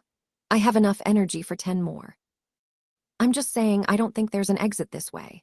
Though Ryan hadn't given up on finding one, he had the intuition this insane dimension expanded endlessly. I don't get why you keep digging. The older man looked into Ryan's eyes. Have you ever read The Myth of Sisyphus? No, but I probably will since you pitch it to me all the time. In it, Camus presents the fate of Sisyphus, forced to roll a boulder for all eternity, a purely meaningless task. But when he finally realizes that it's futile and he stops struggling against his fate, he is truly free. He has accepted his situation and through acceptance found happiness. So what you think will never escape? Ryan asked with a disgusted frown. That all our efforts are for naught. Yes, our efforts are futile, but I accepted them as meaningless, so I'm at peace with myself. You though, P-tit riddle, you still think you'll get out, and the more you fail, the more frustrated you become. There's someone waiting for me outside, Ryan pointed out, remembering Len. I don't think so, Simon replied with a shrug. But suit yourself. I'm just telling you the secret of happiness, but I can't force it on you. What I'm saying is, when you're confronted with meaningless absurdity, you've just got to roll with it, like the boulder. That's ridiculous. One day you will realize the boulder isn't your enemy, Simon shrugged. It's your friend. What happens if, through some miracle, you reach an end? Ryan said. But instead of an exit, your tunnel leads to another suite. How would you react? I'll find a new wall, Simon replied with a bright smile as he raised his pickaxe again and dig another hole. Ryan opened his mouth, closed it, and then opened it again. The boulder is your friend, he asked with a frown. The boulder is your only friend. It was December 2035 in Suitstown, and little had changed except the menu. Nobody had entered the maze for years, probably because people finally wised up to the danger of Monaco. Or perhaps their mysterious abductor had died, and his dimension kept working without him. Whatever the case, with no fresh blood, the community's numbers had started to dwindle. Once nearly 50 at their peak, they were now half that number. Some had been eaten by the clowns, while others just gave up. Simon ended up committing harakiri yesterday, as he promised he would. He went out one night to die like a man, a cigar in the mouth, a bottle of vodka in his left hand, and his shotgun in the right. In the end, the croupiers didn't kill him, though many of them died trying. Instead, the old sheriff's heart had failed him, unable to handle the stress of battle. The creatures hadn't eaten the body, though Ryan wasn't sure if it was because Simon scared them even in death or out of twisted respect. The villagers burnt the corpse and buried the bones beneath the bar counter he loved so much, and Ryan had taken over as Suitstown's sheriff. He even inherited Simon's suite. And now, Ryan faced the tunnel, wondering what to do with it. Simon boasted he had reached the 5 kilometers mark before perishing, and would have probably continued had his body not failed him. He even left his pickaxe right next to the entrance. By now it had grown rugged from overuse, and could hardly dig anymore. And yet, the boulder is your friend, huh? Ryan muttered to himself as he grabbed the pickaxe. It was December 2101 in Suitstown, and Ryan was the last man in Monaco. He rested on his bed, a pile of food within arm's reach, scribbling his life's memoir inside a journal. Though nobody new arrived in decades, he wanted to leave any help he could in case someone ended up trapped in Monaco. Over the century, the Wanderer had explored the Monte Carlo casino farther than anyone, but learned little more. The maze truly was infinite, as far as he could tell. None of the systems needed electricity to work, the landline phones linking the rooms functioning even while cut off from one another. There was no central communication system to carry orders through loudspeakers, no birthplace for the staff. This place made no sense. It was a conceptual space, with no logic but the maker's will. It had to be a yellow genome's doing, but Ryan could never confirm it. He had tried everything from radios to bombs. He had blown up the entrance hallway, dissected the clowns, and even attempted bizarre occult rituals when all else failed. Nothing worked. There was only one way to escape this place, and Ryan had the feeling it would happen soon. 2 decades ago, when there were only 5 of them left with most too old to survive without help, the survivors summoned a meeting. All of them decided to take the bullet checkout option, except Ryan. He had died too many times already to want to hurry it up. A clown knocked on his suite's door, interrupting his work. "Dear guest, perhaps you would enjoy a game of baccarat downstairs. We are organizing a tournament just for you." "No thanks," Ryan rasped, refusing to leave his bed. They waited at the door day and night, those assholes. They waited for him to die like hungry hyenas stalking an old lion. But the time traveler refused to perish out of sheer spite. As a genome, inherently better than humans, Ryan had aged gracefully. While his body showed wrinkles, he kept the vigor of a middle-aged man even while past a century old. And then, Ryan's health suddenly started deteriorating 1 year ago. Perhaps his elixir-enhanced body came with an expiration date, or it was just the accumulated toll of living so long without natural light, fresh air, or company. 30 days ago, the genome woke up only to realize he couldn't move far from his bed without collapsing. Thankfully, he had accumulated a food and water reserve just for this occasion. Ryan slightly regretted not going on a suicide run like Simon when he had the chance. At least he would deny his jailers any satisfaction in his own way. His old eyes wandered to the edge of his room and the tunnel beyond. He had almost reached the 15 kilometers mark when his body finally failed him, and it would remain one of his last regrets. But most of all, Ryan regretted never finding Len, never knowing what happened to her. He had learned a great many things over the years, devouring any source of knowledge he could find, sharpening his fighting skills, but he never discovered how the world continued beyond these walls. He would die with unfinished business. That was the most ignominious part. But, well, it had been a life at least. He had defeated Bloodstream and made sure he would never kill anyone again. Ryan hadn't done everything he could have done, but he tried. Maybe it was an old man's last attempt at comforting his guilty conscience. But as he closed his eyes for the last time, the Wanderer thought he had found the acceptance Simon preached to him so long ago. Accepting his fate didn't bring him happiness, but it brought him closure. And so, Ryan slept. And he woke up again, facing a bright light. "What is?" The Wanderer raised his hand, the overwhelming radiance too much for him. It burned his eyes with its brilliance and that strange force brushing against his cheeks. Was it wind? When Ryan acclimated to the light, he realized he was facing the sun. His hand was no longer wrinkled, his legs could still carry him, and he felt young again. So very young, so very strong. He breathed fresh air again for the first time in almost a century. As he looked down and observed Monaco from above, it didn't take Ryan long to realize where he was. It was the same stone promontory where he last saved, almost a century ago. But I died. I died in Monaco, and my power did the pocket dimension prevent the time stop, but not the save point. And yet, the way he perished, it couldn't be mistaken for anything else. Ryan knew it deep within his bones. Old age. Ryan Romano had died of old age, and the whole thing started. All over again. I can't die of old age, Ryan realized as he collapsed to his knees. I'm immortal, I'm immortal. It would never end, it would never ever end. He would always start over, all over again, forever and ever. Though it could prevent the time stop, even Monaco couldn't undo the save point. Even old age wouldn't cancel his save point.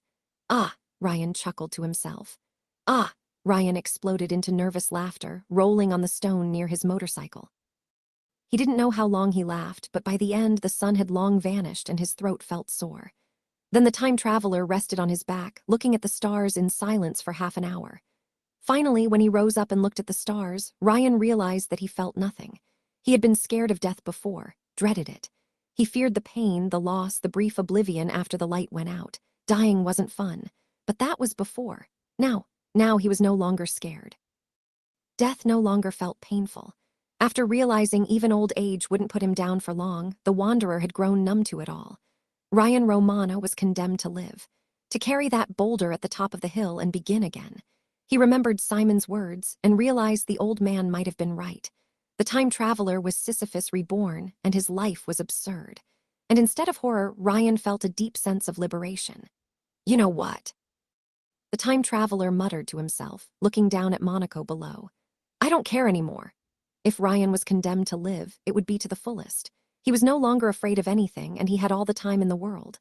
All the time to see how everything could play out, to try everything worth doing. His life was an endless game, and the sky was the limit. He was free to anything he wanted. And right now, Ryan wanted to free Simon, Martin, and everyone trapped in this hellish place. If the time traveler's life were a video game, it would be his first quest. The first of many, but far from the last. And after seeing the bad end, he wouldn't settle for anything less than the perfect ending. Ryan had embraced the absurd and learned to love the bolder. Sitting on a sofa right next to the inactive plushie, Ryan stared into the abyss of the Tyrrhenian Sea.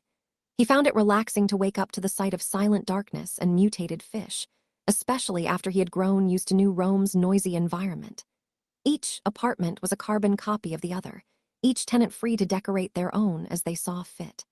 Ryan had, of course, brought his entire wardrobe and thrown euro bills everywhere to protect himself from the specter of Vladimir Lenin. It certainly haunted this underwater Kremlin. As it turned out, Len meant that she had borrowed the Meta's own submarine during the raid.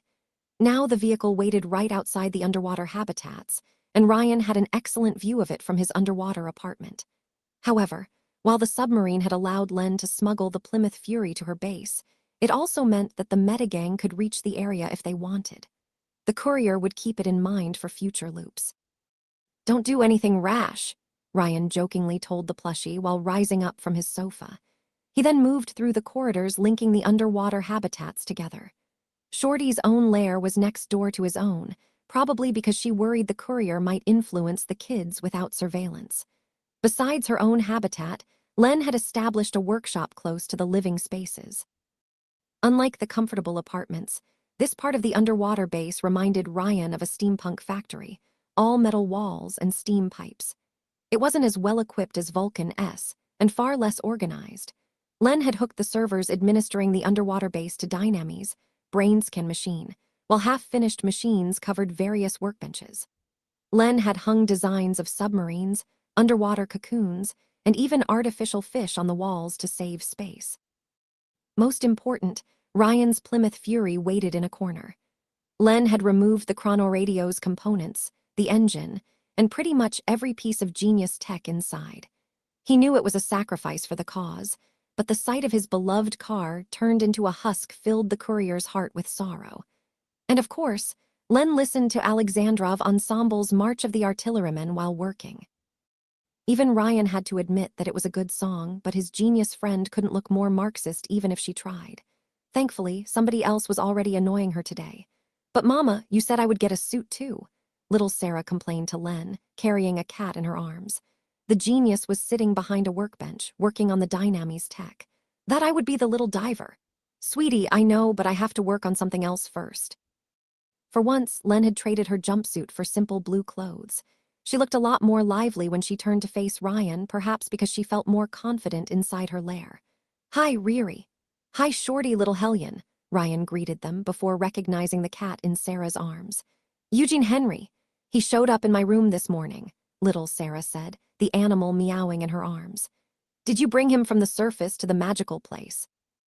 No, he brought himself, Ryan replied, immediately petting the placid cat behind the ears. The feline's teleportation ability had an enormous range. Also, it's called the Kami Cave. The Ark, Len said with a frown. The Kami Cave, Ryan insisted. Corpos are a cowardly and superstitious lot. To instill fear in their heart, we must abolish private property. Len rolled her eyes. If this is a bat cave, what do we call ourselves? The Hammer and the Sickle, Ryan immediately answered. The perfect union of peasant and working-class superheroes. The children can become our minions, the proletariat. Len let out a small sound that the courier hadn't heard in centuries. Ma, Sarah asked, having never heard it either. Shorty, you chuckled, Ryan asked. Len tried to look away to hide her facial expression, but he was persistent. Even you must admit my jokes are funny. No, they aren't, his old friend replied while trying not to smirk. You're bad, Riri. You're so bad it loops back to good, like a boomerang. What can I say? All my jokes are state-approved by our Soviet Supreme. Len now wore a warm smile on her face, which in Ryan's mind was worth all the runs so far. I'm not like that, Riri. What's a Soviet Supreme? Little Sarah asked while petting Eugene Henry. Wait, you didn't send her to the party congress. Ryan frowned at Len. These children will be lost without a good revolutionary education. Len shook her head, the smile still on her face. I haven't thought much about education, she admitted. I was too focused on building the place first. What's a Soviet Supreme? Little Sarah asked before glaring at Ryan. Talk, motherfucker. It's a bad idea, Ryan answered truthfully before patting Sarah on the head. And that's all you will ever know. Sarah immediately stuck out her tongue at him, causing Eugene Henry to meow loudly and leap out of her hands.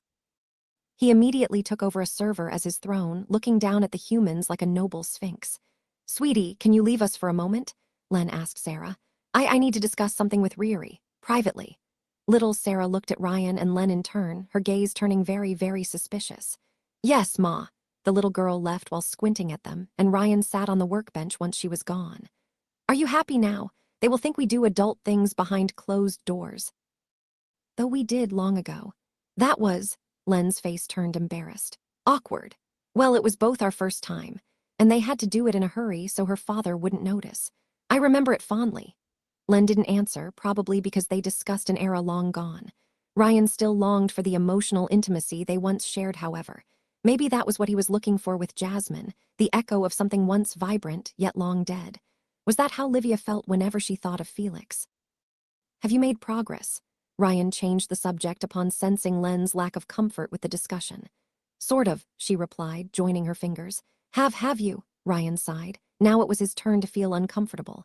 An idea crossed my mind, he admitted. Did your father ever use his power on you? I don't think so. If he had, I wouldn't be here. I would have become him. He could have done something more subtle, closed your wounds, perhaps. Why are you asking me this? Len asked, her smile gone. You remember when you took your elixir? She nodded slowly in response. Your father instantly knew you had done so. At first, I thought it was because he could sense blood and manipulate it from afar, but what if he had left a trace of himself inside you? Like a blood beacon. You were his cherished daughter, his only reason to live, Ryan said with a frown. He always managed to find us when we wandered off. Len's worried face told the courier she considered it a strong possibility. You think that's what Dynames is after, something he left behind. It's possible. I will need a blood sample to check and the tools in the back of my car. What about the knockoffs? Len asked suddenly. You studied elixirs, right? Didn't you notice a match? How? The carnival made sure to erase any trace of your father specifically to prevent him from returning. I had nothing to compare the knockoffs to. Until now, Len frowned. Riri, if there is a match, I know, Ryan sighed. But can we focus on the brain transfer project first? It's dangerous, Len. It might take me more than one run to get into Dynames labs, and I don't want you to forget me again. I will do what I can. Len cleared her throat. But there's something missing. Something is wrong. Of course. There was always a new roadblock to overcome, but Ryan remained an optimist. The tech doesn't work. It does, she replied, pointing at the brain-scanning helmet. It can make a brain map and create a computer simulation. I can then send it to a host to overwrite the previous cognitive system. The closer the host's nervous system to the simulation, the better. Otherwise, the host brain will degrade. Conflicting memories, confused neurons. But if we send your memories to your past self, then there shouldn't be any problem, right? Ryan asked. It should be fine, maybe a harmless concussion, maybe nothing. Len crossed her arms. Should work even wirelessly when I'm done. Then where's the catch? To wirelessly send the memories to a host through time you need. Len struggled to find the right words. You need more power than any natural energy source can provide. Ryan quickly caught on. Like violet flux. Yes, I think we can only send signals, let alone the brain map, back in time if we hook the chronoradio to Vulcan's armor. But Ryan immediately noticed the problem. That wasn't the case in the previous run. The chronoradio was destroyed and Jasmine and I created the armor afterward, yet we still received future recordings. Yes, Len nodded slowly. I don't think I sent the chronoradio messages, Riri, or at least not the previous me. It could have been a future me. That's not how time works unless I have been wrong about everything, Ryan replied, scratching his hair. Only 2 time periods could exist through his save point. It has to be something else. All the messages revolved around our interactions during the previous loop. Then, who sent the messages? Ryan tried to remember the end of the previous run and his trip to the purple world. the visions he had seen, and the colossal entity he briefly made contact with near the end. The ultimate ones are compassionate, though narrow-minded. And the chronoradio message happened right when Ryan seriously considered giving up. Not who, the time traveler realized. What? Ryan looked at Eugene Henry as a few things fell into place. The cat had somehow gained powers across time, deliberately led Livia to the courier, and then appeared in the commie cave right when Len considered studying violet flux for her experiment. Far too many coincidences at once. Weren't teleporting at random at all, the courier accused Eugene Henry. You're being teleported by something else, something showing us the way, telling us we can succeed if we work hard enough. The cat meowed in response. Riri, you're talking to a cat. It makes sense in the context, Ryan defended himself while Eugene Henry licked his own shoulder. You remember what I told you, Shorty, about what I saw in the purple world? She quickly connected the dots. You think the pyramid thing is what helping us? The courier nodded, leaving Eugene Henry to his cleaning. I'm starting to wonder if these visions, the chronoradio signals, and Eugene Henry's teleportations are truly random events or an attempt at communication. That sounds, Len tried to find the right words. I dunno, a bit far-fetched, and if it's as powerful as you think it is, why do so little? Why only teleport a cat around of all things? Why would it even care? I dunno, Ryan admitted. It's just a theory. But I find all these strange coincidences oddly convenient, and I'm convinced the people I saw in my vision are either the alchemist or connected to them. You saw a base in Antarctica, right? Len asked. Could you identify where exactly? Maybe, Ryan replied. I have only seen the night sky, not enough to pinpoint the exact position, but at least we can narrow it down. We could visit that base, she suggested. With the submarine, check after we're done with the rest here. The rest. Such an understatement. I guess I better work on that heist then, Ryan said. Since Len kept the car, and they weren't even married, Ryan had to use a bathysphere to reach the surface, and then called a taxi to get to his destination. A taxi. Is this karma for leaving my car to die? Ryan wondered out loud as he stepped out of the taxi and right in front of a Dynamys-owned hospital, the same one where Sishak's victims had been brought to during the courier's first ill Miglir loop. Private security members protected the building from intruders, but much to Ryan's surprise, no journalists waited at the entrance. Either Dynamys kept the patient's identity strictly confidential, or all media were in the company's pocket. Probably both. As he made his way towards the entrance, Ryan quickly noticed a familiar face leaving the hospital and climbing at the back of a Mercedes-Benz. A young teenager with short brown hair, blue eyes, and a heart-shaped face. Narcinia. As for her chauffeur, Ryan recognized him as Mortimer out of costume and with sunglasses. Though the courier only caught a glimpse of her, Felix's adoptive sister looked quite upset. He guessed her meeting with her brother hadn't gone well. The guards let Ryan in after a quick security check, and the courier found Wardrobe and the panda waiting for him in the entrance hall. The former was talking with an unknown woman, and the latter texted on his phone with tears in his eyes. They had brought chocolate and flowers with Felix's name on them. Hi, Ryan, Wardrobe greeted the courier, though the panda was too focused on his task to notice. I'm so glad you could make it. Hi, Yuki, Ryan waved his hand at his favorite fashion designer before glancing at the other woman in the room. She was in her early 20s, with shoulder-long brown hair and striking amber eyes, probably British too. Unlike the more feminine Wardrobe, she wore a gray corporate suit, albeit one as stylish as Blackthorn-S. Hello, Quicksave, she said with a warm smile, offering him her hand to shake. Definitely British. I'm Nora Moore. Yuki spoke a lot about you. She's my girlfriend, Wardrobe said with a smile. The architect. The pleasure is all mine, Ryan said, as he took Nora's hand and kissed it in the most gentlemanly way instead of shaking it. The woman blushed a little at the surprise attention, though the courier frowned at Wardrobe next in displeasure. But she doesn't have a costume. I'm disappointed, Yuki. I know, Wardrobe sighed. I tried. I can't wear a costume like yours at work, Nora replied with an embarrassed smile before glancing at Ryan. I'm not a superhero, but an independent contractor and urban planner. I have a genius power specialized in cities and architecture. And she is amazing, Wardrobe said with a bright smile. Come on, Nora, show him. Her girlfriend showed Ryan her tablet, which showed advanced plans of arcology-like, self-sustaining towns, a flying city, and even an underground bunker settlement. So you can make any kind of city? The courier asked, quite impressed with her work. He recognized most of the features thanks to his own knowledge, but Nora made excellent use of limited resources. And for a fraction of the expected cost, from what I gather. How could you tell? Nora asked with a raised eyebrow. Well, you fully optimized the space, energy consumption, and material, Ryan said, pointing at various parts of the designs. Though I think you could move the generators closer to the water, recycling for shorter heating circuits. Interesting idea, Nora said with a smile. Are you a genius too? Ryan is super-duper smart, Yuki said, doing the courier's publicity for him. You should see his car and weapons, it's a treasure trove. Unfortunately, my Plymouth Fury is in a garage for now, Ryan said before returning the tablet. Do you plan to resettle areas destroyed by the genome wars? Some of your designs don't make sense otherwise. You're quite sharp, Nora replied with a nod. A lot of my projects were scrapped by the previous administration, but the new one seems more open-minded. It will be nice to design something other than fortress cities in Sicily. Have you ever wanted to build an underwater metropolis? Ryan asked, wondering if he should introduce her to Len. Because I know a genius specialized in sea-based technology. She's a Marxist-Leninist, however. The idea of oceanic settlements crossed my mind, yes.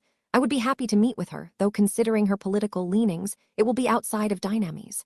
Nora observed Ryan closely, a warm smile on her lips. Maybe we could discuss that in length another time. You seem quite knowledgeable about genius tech, and I would be delighted to exchange with you further.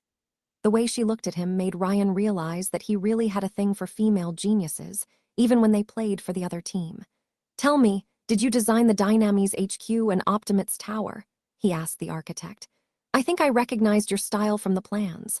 I did, yes, it was one of my earliest work, so I'm not all that proud of it. Why? Nothing, Ryan replied innocently, a sinister plan forming in his mind. Also, I apologize. For what? The architect asked with a raised eyebrow. I know everyone does that, but I shamelessly flirted with wardrobe before I knew of your existence, Ryan apologized, making Yuki all flustered. I hope you don't hate me for it, she really deserved it. Oh, that? Nora exploded into laughter. It's fine. I really like the bunny costume you made for her actually, we'll make good use of it. I'm sorry, Ryan, I would totally date you both at once if I could, Wardrobe said with a sorry face. It's an exclusive contract, civil union and all. Yes, I'm afraid so, Nora said with a coy smile. But I will give you my blessing to send Yuki an application if we end up breaking up. You seem like a nice person.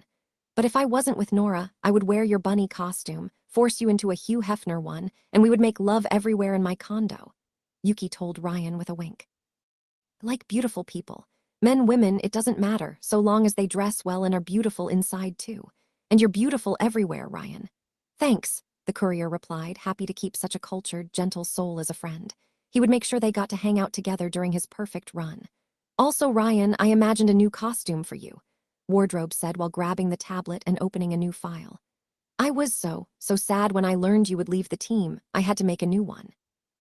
Can still team up, Ryan said. Like Batman and Superman, I'll be the grim vigilante and you the law-abiding citizen. I've thought of that. Wardrobe presented him a sketch of the costume, all dark and edgy except for a silver lining on the chest. You've turned your back on the light and embraced the darkness. You've chosen to wear Karl Lagerfeld. No longer a villain, no longer a hero, but someone in the twilight. Yet the silver lining on your chest means that you're still looking for redemption. But it's still made of cashmere, Ryan asked, hopeful. Only the shirt beneath hidden like your tortured soul, Wardrobe continued. The jacket will be made of guanaco. Pure genius. Ryan then glanced at the panda who hadn't left his seat yet. Is that any way to greet your sensei, arrogant young disciple? When the young hero looked up at his master, it was with tears. I'm sorry, Sifu, he said, holding his phone with his tiny human hands. I just caw. He showed Ryan his cell phone and the website he had been browsing. Pandamania, the courier asked upon reading the name out loud. The landing page represented his animal friend with a cape and a lightning hammer, with the panda's true power written below. It's a meme, his young and naive disciple said, with tears in his eyes. A meme site, I have memes. He is a hit on the Dynanet and our social networks, Nora explained. His first merchandise sold incredibly well, almost as much as all other new recruits combined. Ryan could see why. It seemed the Dynanet users loved exalting the panda as an unstoppable badass, photoshopping pictures of him in place of action movie stars. The panda is the key to everything. Panda op, please nerf. One just does not say no to a panda. The panda didn't take a second elixir to give Augustus a fighting chance, and so on. I'm famous. The panda wiped away a tear. Everyone thinks I'm amazing and strong. You deserved it. Wardrobe patted him on the shoulder with a smile. You were so brave fighting the metagang, I thought you stole everyone's spotlight. Yes, young disciple, here is the reward for your hard work, Ryan said, trying to imitate a wise elder's voice. But this is only the first step towards ascension. Many roadblocks await you. Thank you, Sifu. I wouldn't be here if you hadn't believed in me. You. The panda couldn't prevent himself from crying. You are my friend. Hug me, you stupid man-bear. And so they did, tightly. He felt so warm and furry to the touch, even while in human form.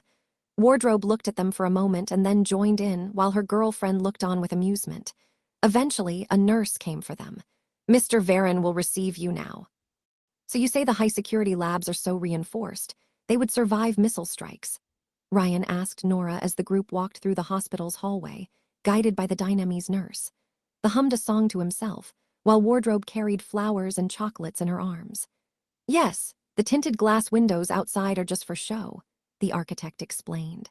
Separate energy generators keep the whole floor running without any external help needed, and the alarm system can detect any intruder.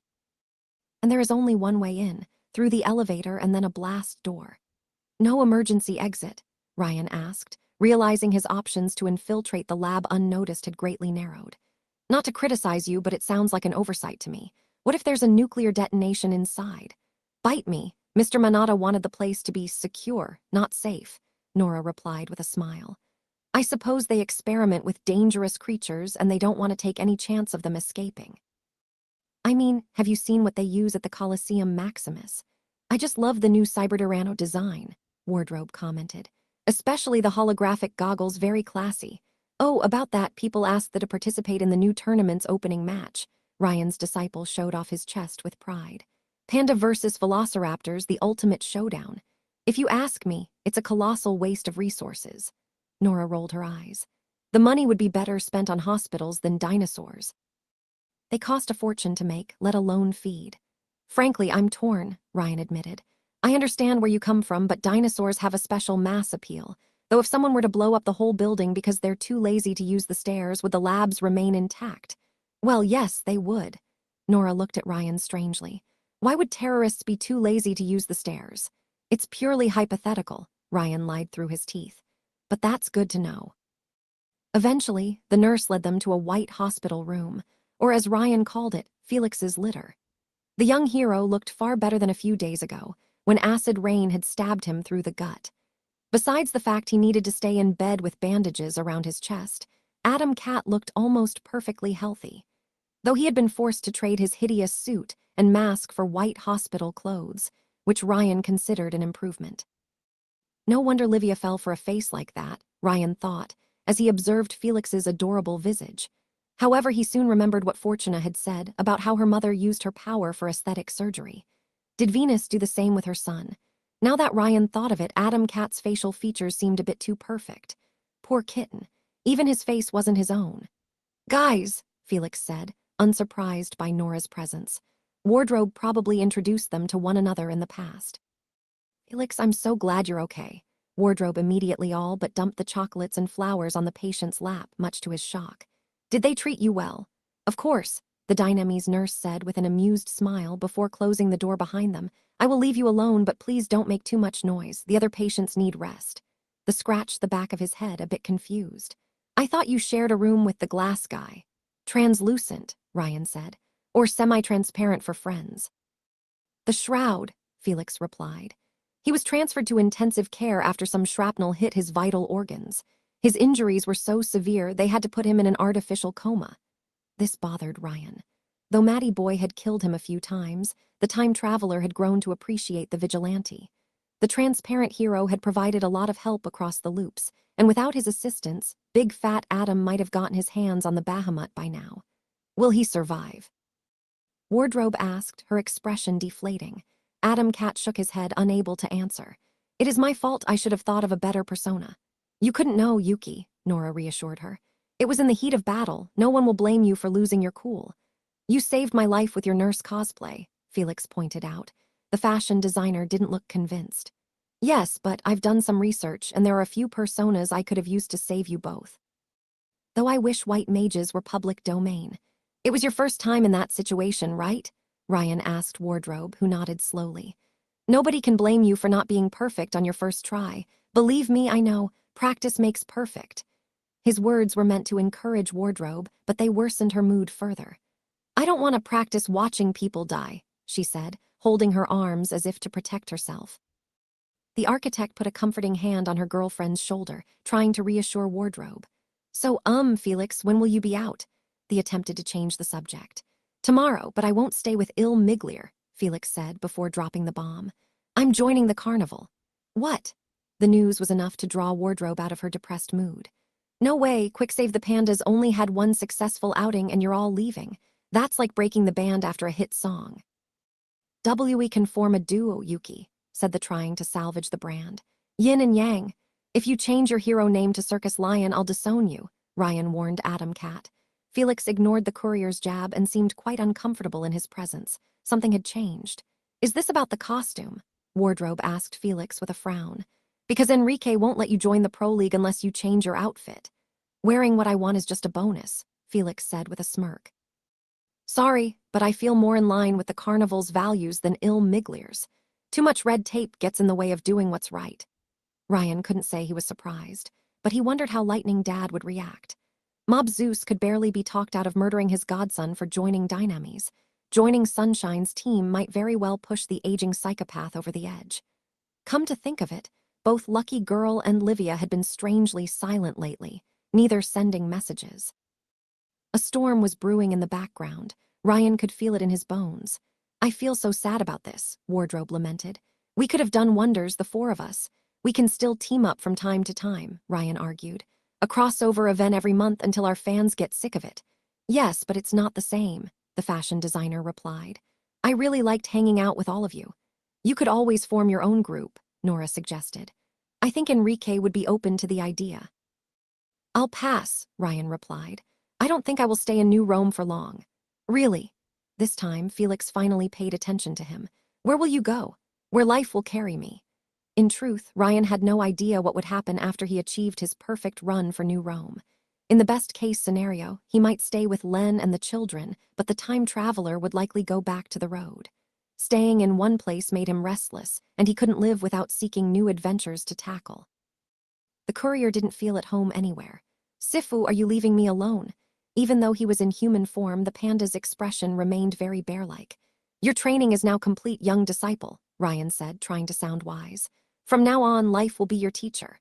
I understand. The poor man-bear struggled not to cry. I understand. I know you have a lone cowboy energy about you, Wardrobe said with a frown. But I dunno, that sounds like a very lonely existence, Ryan. You're sure you don't want to stay? Even if Dynamis doesn't want you anymore, I sure do. Ryan looked at this pure, sweet creature too good for this broken earth. BFF, BFF, she replied with a warm smile. Unfortunately, you might have to discuss Yuki's better qualities later, Nora said as she checked the time. You will be late for the meeting. You have something planned? Ryan asked the others, uninformed.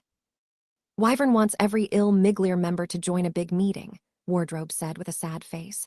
Sorry, Ryan, it's members only. I really argued for you to be present, but the new CEO said no. But we'll tell you how it went. It didn't take long for Ryan to put the pieces together, but he kept his thoughts to himself. Well, I'll change the kitten's litter alone then.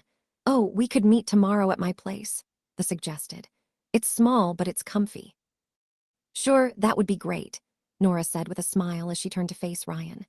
Perhaps you could introduce me to that underwater specialist you told me about, Ryan chuckled. I'm not sure if she will agree to leave the commie cave, but I'll try to convince her. Ooh, maybe I will get the Karl Marx costume out of storage then. On these words, Wardrobe apologized to Felix for the short visit, and then left alongside her girlfriend, and the Ryan was left alone with the young superhero. Dynamis and the carnival are planning to attack the Augusti, aren't they? Ryan asked Felix once the rest of the group had left. A meeting that involves all heroes in their employ barely 2 days after the Rust Town raid. Alphonse Manada and Hargraves want to strike the iron while it's still hot. Do you want to know? Felix asked, his tone suddenly caged and wary. Or is it Livia asking through you? Truthfully, kitten, I will find out soon anyway, Ryan replied with a shrug. I'm I'm just trying to make conversation. Also, I thought you didn't want family visits, but I've seen Narcinia leaving this place. I made an exception for Narcinia. She deserved to know the truth. Well, that explained her reaction. I told her everything. How Augustus murdered her parents and arranged her adoption so he could use her powers to make drugs. It makes me sick just to speak of it. He's even worse than I thought. I assume she didn't believe you. Ryan slouched on the nearest chair, a leg over the armrest. She has no memories of her birth parents? No, Felix replied with an angry scowl. Bacchus probably shattered her mind when she was young. He can do that with his power. Psychically torture people to madness or gaslight them into believing false things. Ryan mentally noted that tidbit of information to use when he would blow up the Bliss factory later. Well, if you truly join the carnival, you will have the opportunity to contribute to the family feud. I know about Livia. Felix glared at Ryan. Blackthorn told me you met with her in Fortuna. Well, that explained the sudden distance between them. If I told you it was part of a master plan to get your sister off my back, would you believe me? I know how she is, but Livia. Felix crossed his arms. First my sister, now my ex. You had to fuck the whole family. Are your parents in an open marriage? Ryan asked innocently. Adam Cat didn't find him funny. Are you in bed with them, the Augusti? Figuratively or literally? Technically, he did sleep with Jasmine, but that was one loop ago.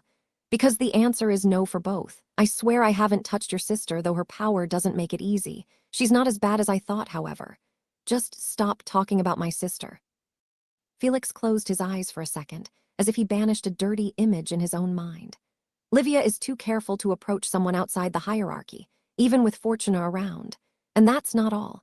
You knew that Fortuna was my sister and that I dated Livia, information only available among the Augusti and a few people at Dynamis.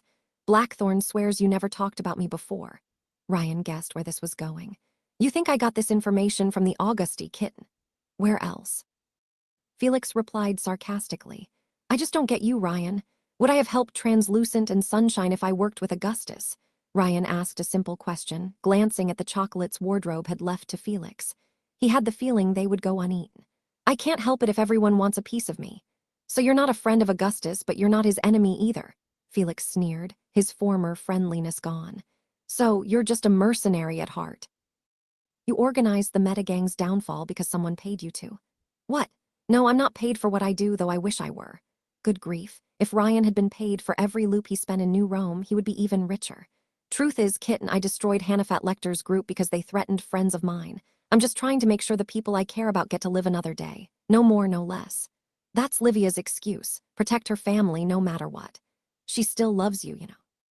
While Ryan respected Felix's decision to cut ties with his family, he sympathized too much with Livia's situation not to at least try to help them make up. I don't. Adam Kitten looked away. I never did, not like that. Ryan frowned. What do you mean? Our parents pushed us into our relationship, Felix admitted. They were best friends back when their organization was just a branch of the Camorra. Our match was decided back when we were children. I still care about her, don't get me wrong, but as a friend, I don't love her. I never was the Prince Charming she wanted me to be.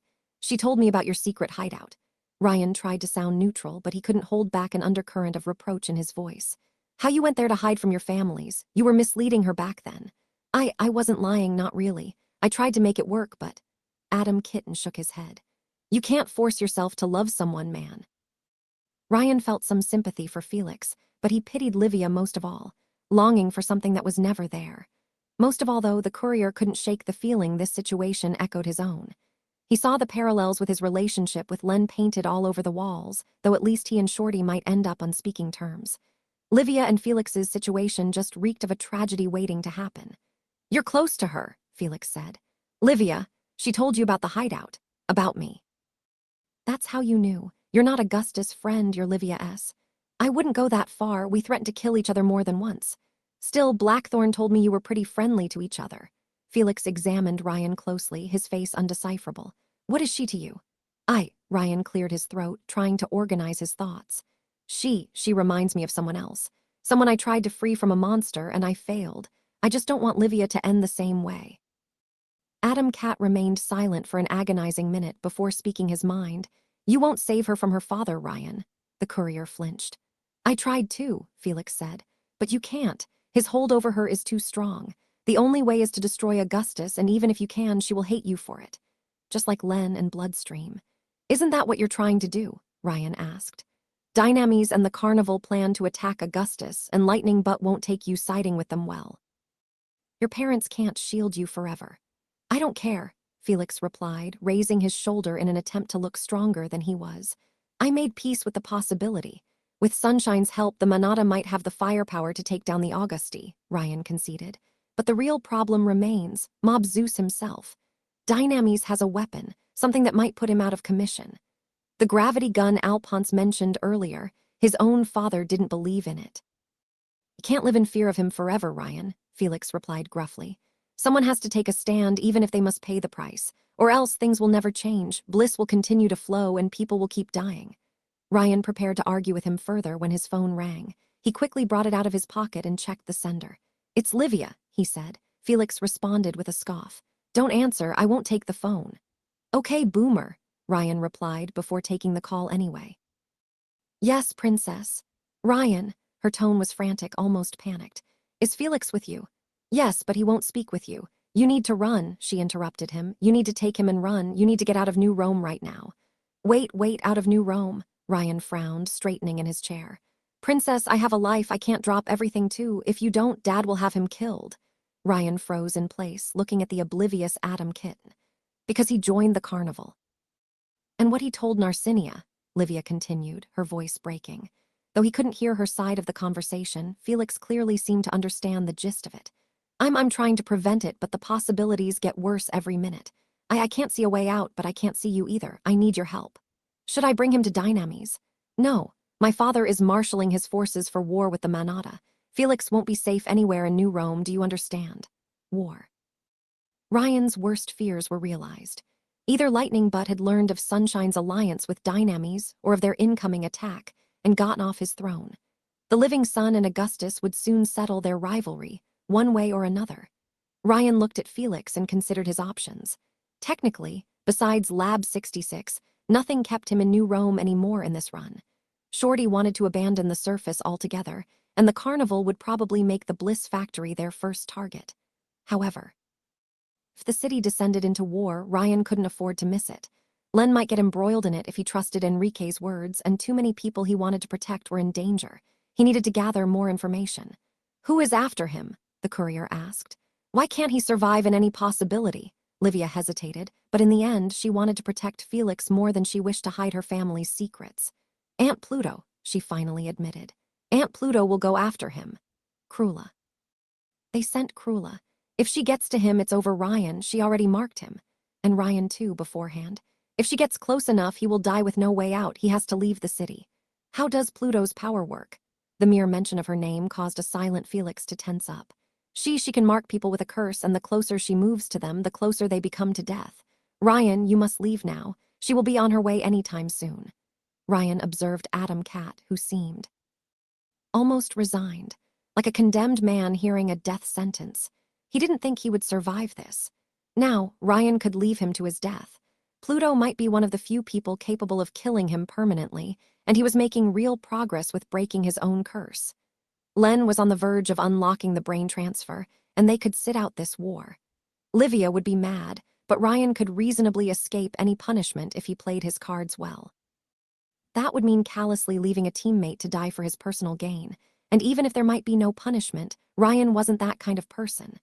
You were on my list too, the courier finally told Felix, remembering his discussion with Livia earlier during this loop. She had claimed you first, so I didn't say your name. Adam Cat blinked in confusion. What? The list of people I wish to protect. Well, that left only one option then. Kitten, pack your things, we're going to Monaco. Monaco? Felix asked, horrified. I'm kidding, Ryan said, his phone still in hand. About the Monaco part, pack your things, we're leaving. I'm not running away, not even from Pluto, Adam Kitten insisted. I won't hide. Let me tell you something. The time traveler put away the phone, looking straight into Felix's eyes. Death is painful, it is painful and lonely, and you have no idea how much. And not just for you, but for everyone who cared about you, if you want to die a martyr. Fine, it's your choice. But do you imagine how your sisters will feel? How will your friends? But how do you think Fortuna will feel once Pluto brings her your head? This time, Ryan's blunt question silenced the young hero. Unlike the courier, Felix had people who would mourn his death, people who would remember, and it seemed he had finally realized it. "We're leaving," Ryan told Livia, Felix climbing out of the bed to change his clothes. "How long do we have?" "I'll try to give you as much as possible, but not much." She let out a long sigh. "Thanks, Ryan. I will remember this. You aren't helping an ingrate, I swear." "You won't remember, but thanks anyway." Ryan hung up and called another number. "Shorty, Shorty." "Yes," she answered. Thankfully, she had set up a communication channel for such emergencies. "Is there a problem?" "Yes, a big one. Could you reroute one of your bathyspheres to send a human-sized cat to, say, France?" What's happening?" She immediately started to panic. "Riri, are they hunting you?" "No, not yet." Though Ryan had the intuition he would be on Augustus' kill list very soon. "It's for a friend in need." I can do it." "Okay, we'll meet outside the city." If the transfer happened within New Rome's confines and they learned of the bathysphere, then Vulcan would either track Felix down or inform Augustus about Len's hideout.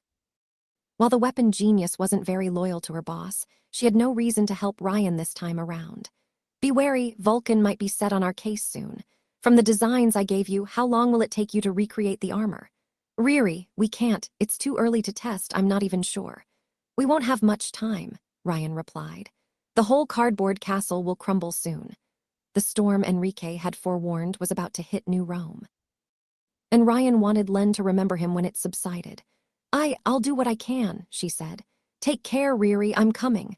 "Thanks," Ryan said as he hung up. By now, Adam Cat had switched from his hospital clothes to his usual costume and even put the mask on. "Why France?" Felix asked, a dark bandolier around his chest. "Many people there owe me a favor and I'll cash in." Ryan's first thought had been to send Adam Cat to Len's base, but the risk of Augustus attacking the commie cave was too great. The courier couldn't endanger Shorty nor the children. "I hope you like Camus, though." "Whom? What an uncultured bore. Do we take your car?" The damn it, and this mess had to happen the one day he left his Plymouth Fury with Len. "No," Ryan said, realizing he would need to cross a line today. "We'll take the Pandamobile." He had the feeling this day was about to get worse.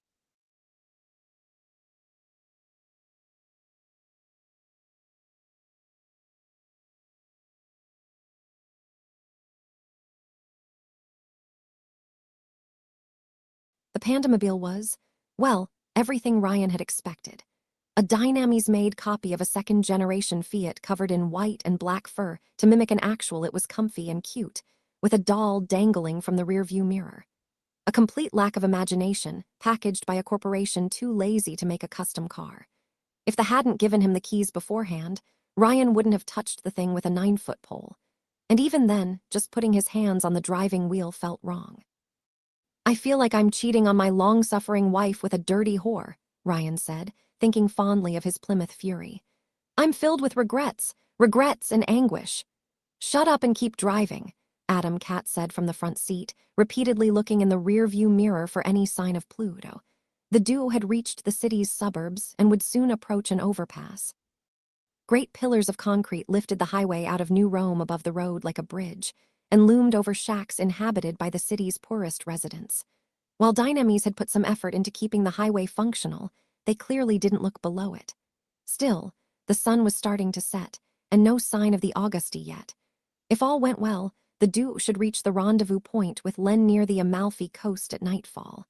"Hey, you're the one who prevented us from taking a better car." Upon seeing the abomination, Ryan had immediately tried to borrow the nearest sports car, but no, Kitten was too nice to allow it. "It's your life on the line, one of them anyway." "Yours too now. Augustus will target anyone who helps me." Felix sighed. "Sorry to be snappy, Ryan. I appreciate the help. Have you fallen for me yet?" The courier teased him just as his phone started ringing. "Lucky girl. Because your sister has, in spite of my best efforts." "You shouldn't be calling while driving," Adam Cat said gruffly as Ryan picked up the phone while driving towards a traffic light. "Fortuna, darling, how can I make you even happier today?" "Ryan." Much to his surprise, she seemed confused to have the handsome courier on the phone. "How can it be? I was trying to call Felix. My power is never wrong." "Well, your wish has come true," Ryan said, while Felix shook his head like a maniac. "He is right next to me, begging me for protection." "He is?" Fortuna asked while her brother glared at the courier. "Oh my Ryan, you truly are the perfect gentleman, anticipating my wishes before I even think of them. Now hand him the phone."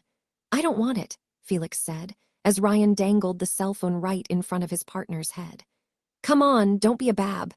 The traffic light above them separated from the pole holding it above the ground and threatened to fall on the Pandamobile. Ryan activated his power, looked out of the window, and then skillfully drove out of the object's way when time resumed. The traffic light crashed on the ground and shattered into pieces. "Sheesh, what happened to public service?" the violet genome asked before shoving the phone against Felix's ear. "Stop," the hero complained, until he heard Fortuna berating him on the other end. "Yes, Fortuna, I'm alive. No, I can't tell you where I am." Ryan tried to relax but didn't have the time to as he noticed a car coming from his right. The courier had to veer at the last second to dodge the incoming maniac. "Does everyone in this town drive like crazy?" Ryan complained. New Rome's traffic killed him twice on his first day. "At least I can stop time." Adam Cat tensed up. "It wasn't an accident," he said, pushing the phone away. "Can you feel it, the cold?" "What cold?" "It's her." Ryan looked at the rearview mirror but didn't notice anything extraordinary. "How far does her range extend?" "I don't know, but if I can feel the effects, then she can track me." "Damn it." "Milady," the courier said as he recovered the phone, "I'll call you back." "Don't you dare hang up on me again, Ryan." The courier hung up on Fortuna, putting his phone back under his suit, and took a turn towards the highway. Soon, the Pandamobile climbed on the giant highway and left New Rome entirely. The enormous road, lifted by pillars, oversaw the lush countryside around the city. The urban jungle was replaced with woods, country roads, and isolated houses. Besides a few diesel vehicles, Ryan had the road to himself. "Kitten, you're sure she can track people down with her power?" After all, Pluto didn't notice that she had marked Ryan until they met in a previous loop. "Yes," Felix said, repeatedly glancing at the rearview mirror. Once she marks a target and activates her curse, it creates a sympathetic link between them. And the closer she is to her victim, the stronger her power is. I don't know everything about her ability, but I learned that at least. If Pluto's range extended so far they couldn't even see her, and if she could truly sense her targets, then they had no way to surprise her. Felix looked through his window and gasped in surprise. "There!" Ryan froze time and looked through Adam Cat's window. A familiar black Lamborghini moved on the road below the highway, between the woods, a few hundred meters away from the Pandamobile. Worse, two people on a motorcycle escorted the car. The driver was a gaunt, masculine figure entirely dressed in a black bodysuit covering him from head to toe. The other was a woman in a red leather jacket, her crimson hair flowing out of her biker helmet. She was carrying a submachine gun. The road they followed led back to the highway, at a junction roughly a kilometer ahead. "Kitten, put on your belt, we're gonna rock," Ryan warned as time resumed. The courier smashed the accelerator, and the Pandamobile moved faster and faster. With luck, they would reach their maximum speed and beat their pursuers to the road junction. "The Vamp and Night Terror," Felix said before looking at the speedometer, as it climbed to 120 and kept rising. "Can this car go faster than a Lamborghini?" "Now, Kitten, don't be stupid."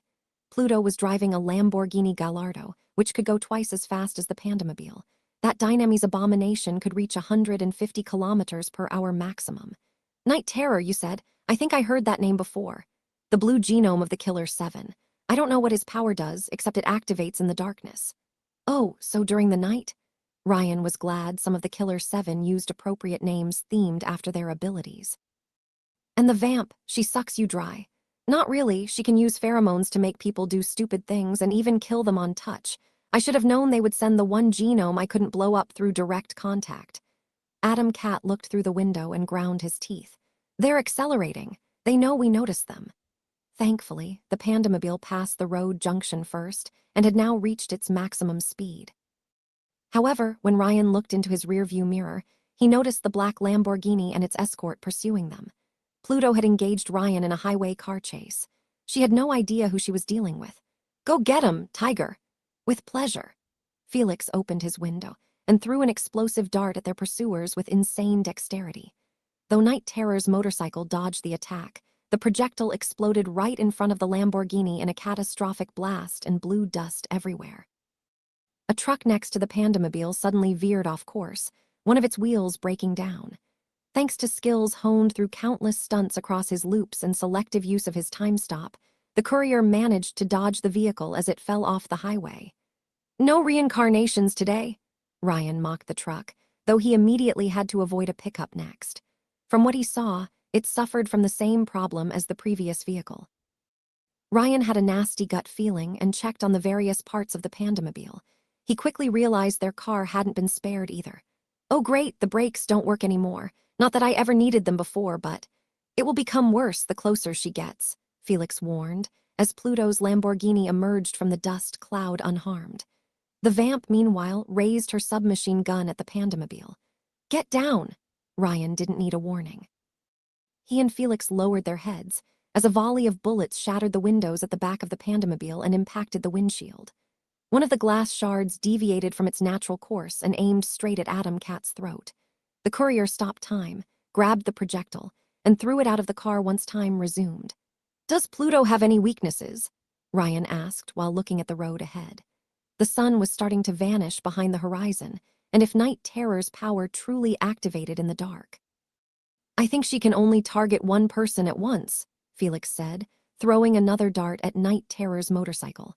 The assassin skillfully dodged the projectile, though at least it prevented his backup from aiming. From the glass shard incident, Ryan guessed Pluto directed her power at Adam Cat, which would have been a great asset to counterattack if the two heroes weren't in the same car. She needs physical proximity for the effect to get stronger, Adam Cat said, grabbing a new dart from his bandolier. So if we get far enough, it will lose potency. Maybe the brakes will work again then. What happens if she gets within, say, 10 meters of us? Felix scowled. Hard attack. Ryan hoped it would take more than 40 seconds. Her power had to have a weakness. All yellow genomes had weird limits. They warped reality, transforming an imaginary concept or narrative into a physical law of the universe. They changed the very logic of the world. This world, Ryan muttered out loud. Pluto's power might make death an inevitable certainty for her victims, but the purple world belonged to the violet genome. Like how he ignored Fortuna's luck, the courier could break Pluto's hold on causality by stopping time selectively. Neither did Ryan think Pluto actually controlled the calamities she generated, or she would have caused their car to explode already. She was Fortuna's evil counterpart. She's our final destination, said Ryan. I'm sorry, Felix asked, while Night Terror attempted to bridge the gap between their two vehicles and the Vamp prepared a second volley. You never watched that movie. Ryan veered off to dodge a deer before it could hit the Pandamobile. A deer. On a highway. Spoiler alert, the heroes live at the end. But they died in the sequel. He'd better not mention that.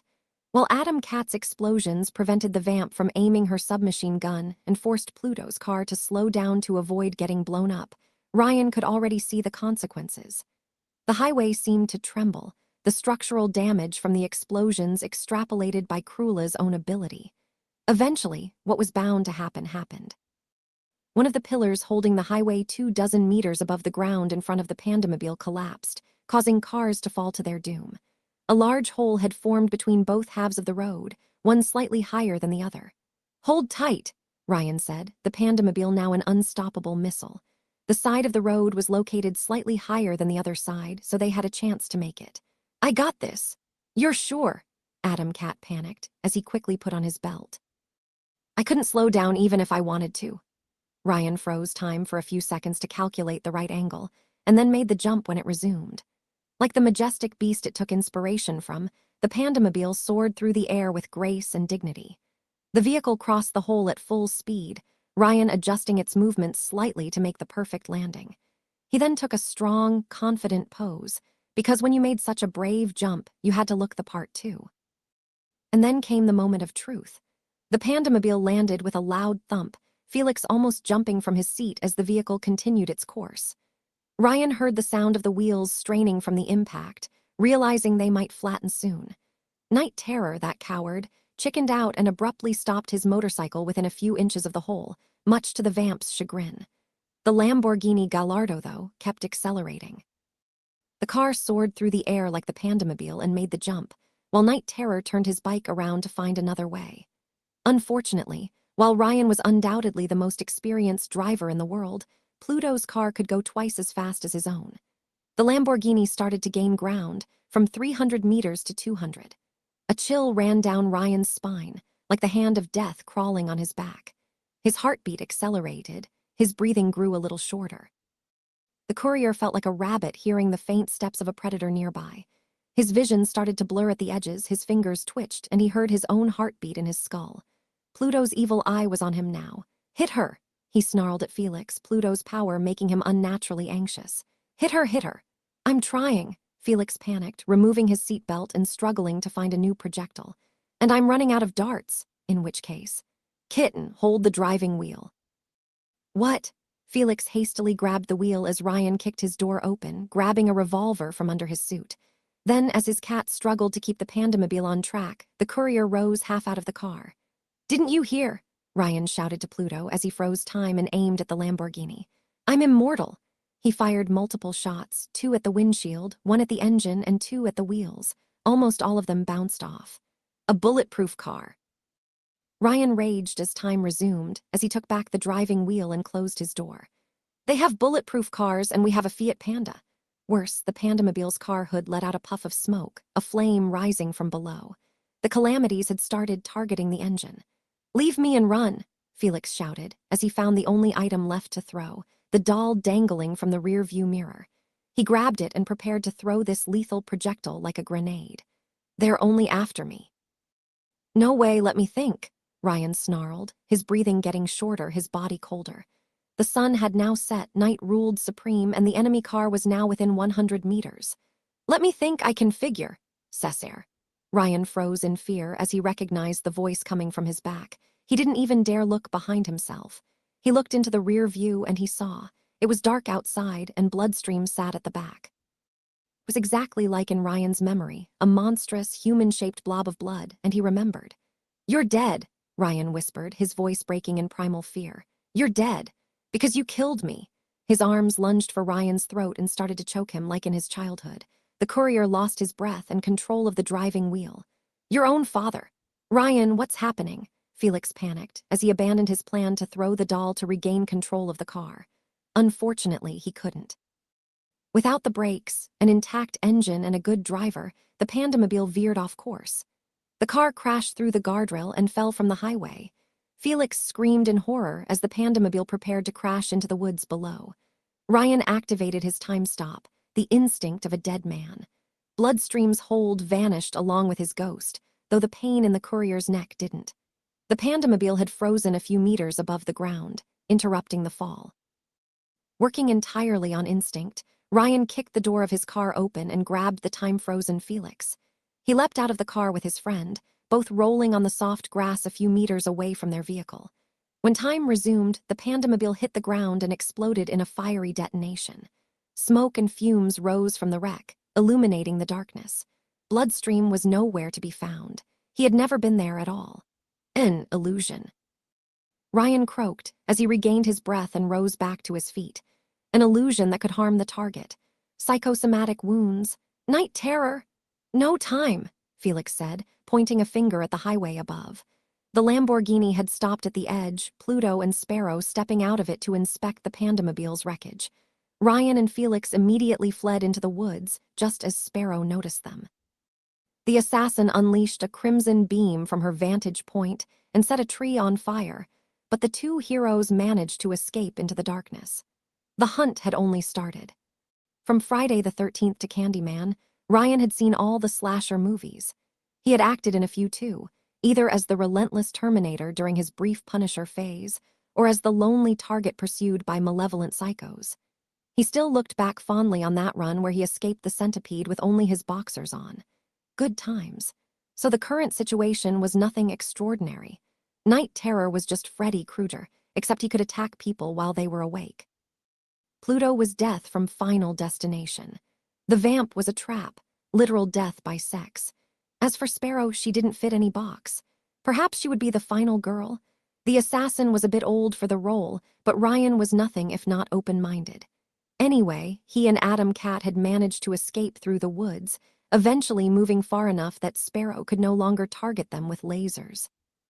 The duo followed a hiking path down a wooded valley, surrounded by lush green ferns, verdant trees, orchids, and cascading water. Ryan recognized the area as the Val del Ferriere, a natural reserve pre-war. Unfortunately, the courier sensed Pluto's power active on his person. His heartbeat raced unnaturally. His fingers twitched with tension, and he almost tripped on a rock at one point. They had put distance between the augusty underboss and themselves, but she wouldn't relent. If we continue south, we should reach the rendezvous point with Shorty. Ryan checked his phone, trying to contact the Soviet Supreme without avail. Something is jamming my cell phone. Probably Vulcan's tech, Adam Cat said. Cut your phone off, they might be able to track it down. Good point, and it would spare Ryan more messages from Lucky Girl. How far do you think Night Pajama's range extends? I don't know, Adam Cat admitted, checking Ryan's neck. Red marks marred his skin where the bloodstream hallucination had choked him. Are you okay? I admit I was quite scared when I saw you freak out like a man possessed. Aw, he cared. Though after putting Ryan through such a scare, Night Pajama would suffer the Luigi treatment. Continue south, I will go east. You want us to split. That was a big no-no in slasher movies, but the courier was no helpless teenager. Cruella can only target one person at once, and she's focusing on me. I will lead her into a trap. If you escape, we've won. Also, Ryan couldn't risk having the Killer 7 track them to the rendezvous point. Risking his own life was one thing, endangering Len S. was another. Felix immediately protested. I'm not leaving you to die, Ryan. Trust me, kitten, the courier said, while grabbing a revolver in each hand. He would have taken a dose of Rampage too if he didn't worry Pluto's power might worsen the side effects. I do better without teams. But do I have to shoot you too? The kitten finally understood it was time to let the adults do their thing. Okay, Felix said, though he clearly didn't like it. Okay, I will trust you, but don't you dare die for me. God forbid your sister would nag me in the afterlife if I did. Now go. With one last glance, Adam Kitten followed the hiking trail south, while the courier moved east. Ryan strolled through the woods, even as he sensed Pluto's invisible pressure growing stronger. He passed before the mossy ruins of houses and mills, and eventually followed a path following a tumbling river. He soon reached a wide area, with woods on one side and a small waterfall on the other. A river coursed through a path of whetstone, which allowed one to step from one side to the other. Leaves bristled as shadows approached. Ryan raised his guns, as multiple figures seemed to surround him. With the darkness, he couldn't see clearly. And yet, as a sweet, delicious perfume filled the air, the courier couldn't help but relax. The tension in his body seemed to vanish, as an invisible voice told him to relax. Slowly, a figure emerged from the bushes. She was the most beautiful sight the courier had seen in his entire life, in all his runs combined. A gorgeous redhead with a curvaceous body and perfect skin, even her few freckles only enhanced her appeal. Her lips were red as blood, her eyes shining emeralds. Her red jacket seemed like a forbidden frontier, the promise of untold pleasure to whoever could get past it. When he saw her, Ryan immediately wanted to drop everything, slam her against a tree, and give her the full Romano special.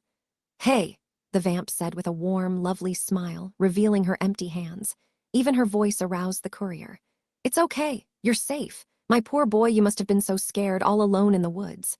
Are you an angel? By now, Ryan's pop culture-infested subconscious was in full control of his body. They're the most beautiful creatures in the universe. I can be your angel if you want, the redhead said, putting a hand on her jacket's zipper. Just throw your weapons away and I'll show you heaven. Who was Jasmine again? This was the perfect waifu. The romance endgame, the true ending. But as Ryan was about to turn this horror movie into a porno, he realized one problem with this scenario. Gingers can't go to heaven, he said. They don't have souls. What? And then he shot her. The bullet impacted the killer's chest and tossed her back against a tree but didn't shed blood. Oh, come on, what kind of supervillain wore a bulletproof vest nowadays? Ryan knew he should have aimed for the head. You shot me, Vamp protested in shock. You shot me. Begone, demon. Ryan raised his guns and fired at Will like a maniac. I know your game, succubus. Each of your freckles is a soul you stole. Vamp looked at Ryan as if he were mad, before fleeing behind a tree to avoid getting shot. Damn, this always happened when he tried to blow off stress. Richie, get your ass over here, she shouted. How can you resist my pheromones, asshole? Well, when you have taken as many mind-altering substances as I did, eventually you build a tolerance, Ryan replied, as he reloaded his guns. Frankly, I've tried much stronger aphrodisiacs than your pheromones. You wouldn't believe half the things I've done. No matter, the ginger devil replied from behind her cover. A kiss and your vitals will fail you. As she said that, all too familiar inhuman faces emerged from the woods to surround Ryan from all sides.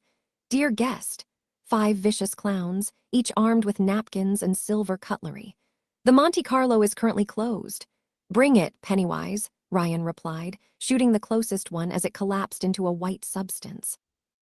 These illusions could harm him like the real ones, but they died like the originals too. They only had as much power as his mind gave them. As he engaged the clowns, Vamp left her hiding spot and moved around bushes like a stalking lion, her hands now letting out some kind of colored smoke. Lethal pheromones, most probably. Ryan briefly stopped time, the Monaco illusions vanishing instantly. However, unlike Bloodstream's ghost before, when time resumed, the clowns returned to life. Is that the best you've got, pajamas? He taunted Night Terror as he slaughtered his way through the clowns. I killed thousands of them, I even ate one. Then, as he was surrounded by darkness and dead clowns, a new smell filled the air, one that filled him with anxiety and dread, the stench of death and disease and Riri. Ryan turned around and faced her. She stood on the whetstone near the waterfall, wearing clothes drenched in blood. Shorty, Ryan asked, though intellectually, he knew this was all in his head. Len opened her mouth, only to vomit blood. She cried crimson tears while letting out an ear-piercing shriek, and charged at the courier with a knife raised. Ryan was so startled by the sight that the illusion had closed the gap before he could aim. She used one arm to push him against a tree, and the other to try and stab him with a knife. The courier had to drop one of his guns to catch her hand and keep the blade away. He then attempted to aim with his remaining gun, even as his attacker started shocking him. You never left Monaco. The illusion's voice didn't belong to Len, but Ryan himself. You're still in that bed, and this is all a dying dream. That was probably the worst thing someone could have said to the time traveler, and it made him lose focus for an instant. Night Terror's blade instantly hit Ryan's thigh, though the courier managed to deviate the attack away from his vitals. Unfortunately, while the scary special effect failure kept him pinned to a tree, Vamp emerged from her hiding spot. You should have taken the easy way out, jackass, she told Ryan as her pheromone-charged hand moved towards his neck. At least I would have fucked you first. Maybe next time, Ryan replied with a scowl of pain before freezing time. He expected the illusion to vanish, but instead it merely transformed. From a nightmarish, twisted version of Len to a masked man in a full black suit. There you are. Ryan pushed the paralyzed Night Terror away and shot him twice in the head. When time resumed, the blue genome's corpse crashed against a surprised Vamp and caused her to trip on the whetstones, nearly falling into the waterfall nearby. One hand on his thigh wound, Ryan raised his gun at her. Wait, the Vamp pleaded while raising her hands in surrender, her scent filling Ryan with a mix of desire and regret. Don't kill me. I can make it worth your while. Yes, she would be his. His mind, his body screamed it at him. She would do everything Ryan wanted. He just had to drop his gun and take her now. What's your name? The courier asked, pointing his gun at Night Terror's remains. His and yours for later. Richard Pinkman and Karen Rixey. She forced herself to smile. Yes, lower that gun and I will kiss your wound. Ryan shot the ginger menace in the head before she could tempt him further. No sex before marriage, he quipped, as the waters dragged the assassins' bodies down the waterfall. My purity is my shield. Afterward, Ryan let out a sigh of pain, Night Terror's knife still embedded in his flesh. He couldn't remove it without risking bleeding out, even with his enhanced physiology. At least, not until he found a safe spot. However, he didn't have time for this. The courier heard an explosion in the distance, south of his location. It seemed Adam Cat was fighting for his life too, in spite of the time traveler's best efforts. Ryan could barely hear himself think, as his heartbeat rose in intensity. His heart felt as if it would burst in his chest and his vision blurred at the edge. I'm impressed. Pluto. Ryan immediately raised his gun in the darkness but couldn't locate her. Was she hiding behind a tree? Down the waterfall? No, the voice was a distant shout, far away. No one has survived against us so long before, at least not without backup. Pluto fell silent for a brief instant while Ryan tried to locate her by sound. You are Quicksave, are you not? My niece asked us that no harm befall you a while ago. She asked me to spare you too, Ryan replied with a scowl. He couldn't hear right with that heartbeat drum in his head. You know, I've been meaning to ask, are you single? I'm widowed, she replied with a tone that made Ryan wonder if she was joking. Why? Either it was the lasting effects of the pheromones, Jasmine's absence in his life, or sheer masochism, but the courier couldn't help but be a relentless flirt. Can't we solve our differences the noble way with an arranged marriage?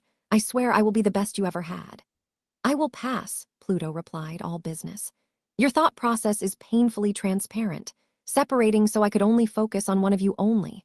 But Sparrow is giving chase to the traitor as we speak. Your scheme changed nothing. Don't you know cats eat sparrows? Ryan shook his head on edge. No calamity had befallen him so far because Pluto wanted an audience, but he had no idea what would happen once she fully unleashed her power at this distance. You don't know anything about the animal kingdom. I have studied your marker from afar, and it seems strange, as if connected to a second one far, far beyond my reach, a universe that my curse cannot touch. Her voice was getting closer. You're not really here, are you? You're just a projection. Even if my calamities kill you, you will pop up again. Honestly, I don't think the Earth would survive two of me. At least it meant that while Pluto could kill Ryan now and track him in future loops, she couldn't put the courier down permanently. The news came as a relief. Now, if only he could confirm the same with cancel, that would be perfect. If you fight so ferociously to live, then there is a cost to pay, even if you can recover, the underboss said with sharp insight. Stay out of this, quick save. My brother wants his godson dead for his treachery. He doesn't care about you, just look the other way. Sorry, you're too poor to afford my rates. Then die. Pluto unleashed the full strength of her curse at him, and the world trembled, literally. The ground quaked below his feet, and a terrible wind blew through the trees. Leaves flew in his direction, and before Ryan knew what hit him, they cut through his clothes and skin like razors. The gun in the courier's hands made a worrying sound, and branches fell on him at the speed of javelins. Ryan hurriedly froze time to dodge the projectiles and toss his gun away, just before the gunpowder inside caused it to explode mid-flight. I see how your power works, he heard Pluto taunting him as time resumed. You freeze time for a few seconds. 5, maybe 10. You can gain a respite from my curse by breaking the flow of causality, but at this distance, you can't escape everything. At some point, you will slip up. Eventually, you will die. Everything dies. Ryan opened his mouth for a clever retort, only for something to catch him from behind. A noose-shaped branch from a tree grabbed his neck and raised him above the ground, tightening its hold. At the same time, Night Terror's knife moved on its own, worming its way through his flesh as if wielded by an invisible hand. At such a short distance, Pluto's curse outright warped reality. It caused the world itself to want Ryan dead. Worse, the courier heard a gunshot in the distance. Pluto had decided to speed his demise along the old-fashioned way. Hastily freezing time, Ryan managed to break the branch holding him prisoner, removed Night Terror's knife, and tossed it aside before it could worm its way to his vitals. As he moved, he noticed Pluto's bullet frozen in midair. Its trajectory had clearly deviated to target the courier's head. Should he use the plushie? No, the risk was too great. If Pluto's power could affect it, then it might do worse than just turn against Ryan. No sooner did the courier step out of the way and time resumed, than he almost tripped and broke his skull against a large stone. His movement slowed down, his heart beating so fast his enhanced body couldn't keep up with the blood flow. Beep. Ryan heard a familiar sound coming from inside his suit. The A-bomb. Shit, shit, shit. Pluto's power prioritized killing him over collateral damage. Without any other choice, Ryan froze time, dragged the device out of his clothes, and hastily disabled it. Thankfully, the temporal anomaly canceled the calamitous power, and he managed to remove the detonator. However, when time resumed, he found himself without any defense. The ground collapsed beneath his feet, dragging him into the river and down the small waterfall. Ryan managed to protect his head with his arms before he hit a large stone below, but part of the natural structure collapsed behind him. A pile of rubble buried him from the chest down, crushing his legs. He only had the strength to raise his head, as a lone shadow loomed over him from atop the waterfall. "This is as far as you go. Quick save," Pluto said, raising a gun at him from the higher ground. The distance between them was no more than 15 meters now. "I will tell my niece you did your best." Ryan rasped, the water level rising and threatening to drown him. "Be back, and I will kill you as many times as it takes." "No, you whoa." Both Pluto and Ryan turned their heads, Felix emerging from the woods with a weapon charged with his explosive power. The panda doll from the Pandamobile. Yes, Ryan thought, his lungs too squeezed by rubble to articulate his words. Use the power, use the panda power. Take this. Felix snarled as he prepared to throw the projectile at a stoic Pluto. The courier felt the death curse, S pressure vanish, as it targeted Felix next. A rain of branches and leaves hit the young hero from behind just as he tossed his projectile, two wood spears impaling him through the right leg and shoulder. Felix collapsed while the leaves hit the panda doll in midair, detonating it at a safe distance. Pluto could use her ability defensively. "Where is Sparrow?" Cruella asked calmly while dusting off her dress. Kitten's valiant effort had achieved exactly nothing. "Dead," Felix said with a snarl of pain. The branch spears had pinned him to the ground, and his blood mixed with the water falling down the waterfall. Took her by surprise and blasted her. Pluto's scowl deepened, and she aimed at Kitten's head with her gun. "She was a loyal soldier," she said, taking a step in his direction. Felix coughed blood as the curse intensified and attacked his vitals. "Truly, my niece was too good for you." It couldn't end like this. This run, it had started so well, and he had made so much progress. Ryan was so close to breaking his own curse, to solve the secret of carrying someone across loops. It couldn't end like this, not after everything. God answered his silent prayer with a meowing sound. Pluto stopped before she could fire a bullet as a white furball hopped out of the forest and right in front of Felix. The animal sat right in front of Adam Kitten and looked at Pluto with its adorable eyes. "Eugene Henry, what is?" Pluto's expression had changed from bored professionalism to a hint of fear. No more wooden spears or leaves fell to finish her prey off. In fact, strands of yellow energy seemed to flicker around the area, as if something challenged the underboss power. "What is this thing?" And someone had followed the cat through the wood. A striking young woman with hair as bright as the sun, the most elegant costume, and a gold-plated gun. Fortuna. Of all people, it was Fortuna who came to the rescue. A living good luck charm. Even better, her power seemed to interfere enough with Pluto's that no calamity or heart attack finished her brother off. Instead, a golden cloud surrounded Fortuna like a halo and shielded Felix thanks to the physical proximity. "Godmother," she said with a frown before noticing her brother and immediately rushing to his side. Felix, are you all right?" "Fortuna." Pluto frowned deeply, her gun still pointed at Felix. "You were to stay with Livia." I tried to follow." Fortuna's eyes noticed Ryan down the waterfall and widened in shock. "Ryan!" The courier tried to wave a hand at her, but his body failed. Now that Pluto's death curse didn't target him, the water level had fallen and no longer threatened to drown him, but his body remained crushed, battered, and bleeding. He was in no shape to interfere. Fortuna's horrified eyes moved from Ryan to Felix as she quickly put the two and two together. "No, your parents gave their authorization," Pluto said, almost reading Lucky Girl's mind. "The task fell on me, specifically so you wouldn't have to sully your hands." But Fortuna's voice broke in her throat as she tried to form a coherent sentence. "It can't be. He betrayed the organization to the carnival," Pluto insisted, growing annoyed with Felix's continued survival. "Now move out of my way, it has to be done." Fortuna's panic turned into a scowl as she silently reached a decision. "Godmother." Fortuna raised her own gun at Pluto's head while stepping between the killer and Felix. "Get away from my brother."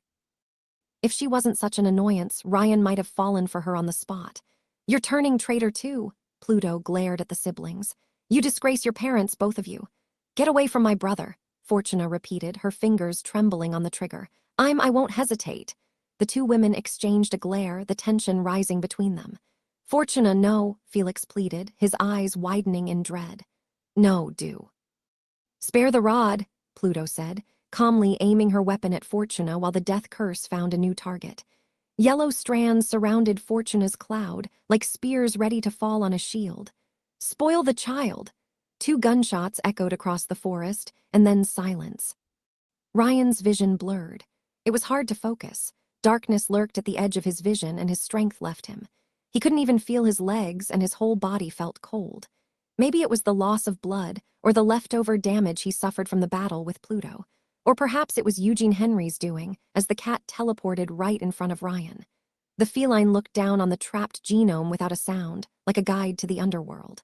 "Fortuna." Above the waterfall, a horrified Adam cat held his sister in his arms, blood flowing from her chest. Pluto's corpse fell down the waterfall, a hole in her forehead. The river pulled the underboss downstream to her last abode. Her curse had been cancelled and the woods returned to normal, though it came with a cost. Fortuna had made a lucky shot, but even luck couldn't cheat death from her due. "Fortuna!" Felix shouted, trying to cover his sister's wound with his hand and prevent her from bleeding out. Ryan knew enough about medicine to know it was useless. If he had the tools and the energy, he might have saved her. He would save her still. He would save them all the next time around. In the end, only Ryan was cursed with immortality. Only he could carry that burden. As he started to lose consciousness, Ryan noticed a metal shadow moving upstream, a mermaid in power armor crossing the river to rescue him. Riri. Len shouted in horror while rushing at his side, immediately pushing away the debris keeping him down. I'm here, I'm here. Len always there to save him when all was lost. I must go now. For a moment, the courier thought he had spoken out loud, until he realized where the disembodied voice came from. Something spoke through Eugene Henry, using Ryan's own voice. The rest! The cat looked into the courier's eyes, his feline gaze shining purple with the wisdom of the stars. Is up to you. A flash of violet light overwhelmed Ryan, and he lost consciousness.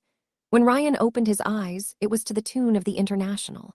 The ceiling was crimson red, and he faced a portrait of Marx and Engel. An intravenous device pumped his right arm with anesthesia, right next to a steampunk wheelchair of leather and tin. Damn it, had he woken in a hidden Soviet lab again? Once had been enough. Ryan's eyes wandered around himself, his body feeling heavy. He had trouble breathing correctly, and his chest itched. Most importantly, he couldn't feel anything below his waist, including his most dangerous weapon. Even Vamp died in an attempt to claim it for herself. He was in a hospital bed, with a TV and a window leading into a dark undersea abyss. Sitting on a chair right in front of him, little Sarah read Journey to the Center of the Earth by Jules Verne. She hadn't noticed him waking up. Ryan turned his head, glancing at another bed near his own. Adam Cat laid half-hidden beneath the bed sheet, watching the ceiling with empty eyes. Bandages covered his torso, and he had an intravenous system of his own. Felix! Ryan's voice startled Sarah, who hastily closed her book. Kitten! Nothing. Adam Cat didn't even respond. His gaze was a blank, empty abyss of nothingness, a 1,000-yard stare. He has been like that since Ma brought you in, little Sarah said with a frown. He doesn't respond when people call him. I've seen that gaze before in Rust Town. He's broken inside and he's not coming back. He will. Ryan knew that from experience. Eventually, when it's done chewing on you, the abyss spits you back. Of course, the courier would probably turn back time before Adam Cat finished that healing process. Even if she annoyed him, he couldn't let Fortuna stay dead. Not after she gave her life to save her brother.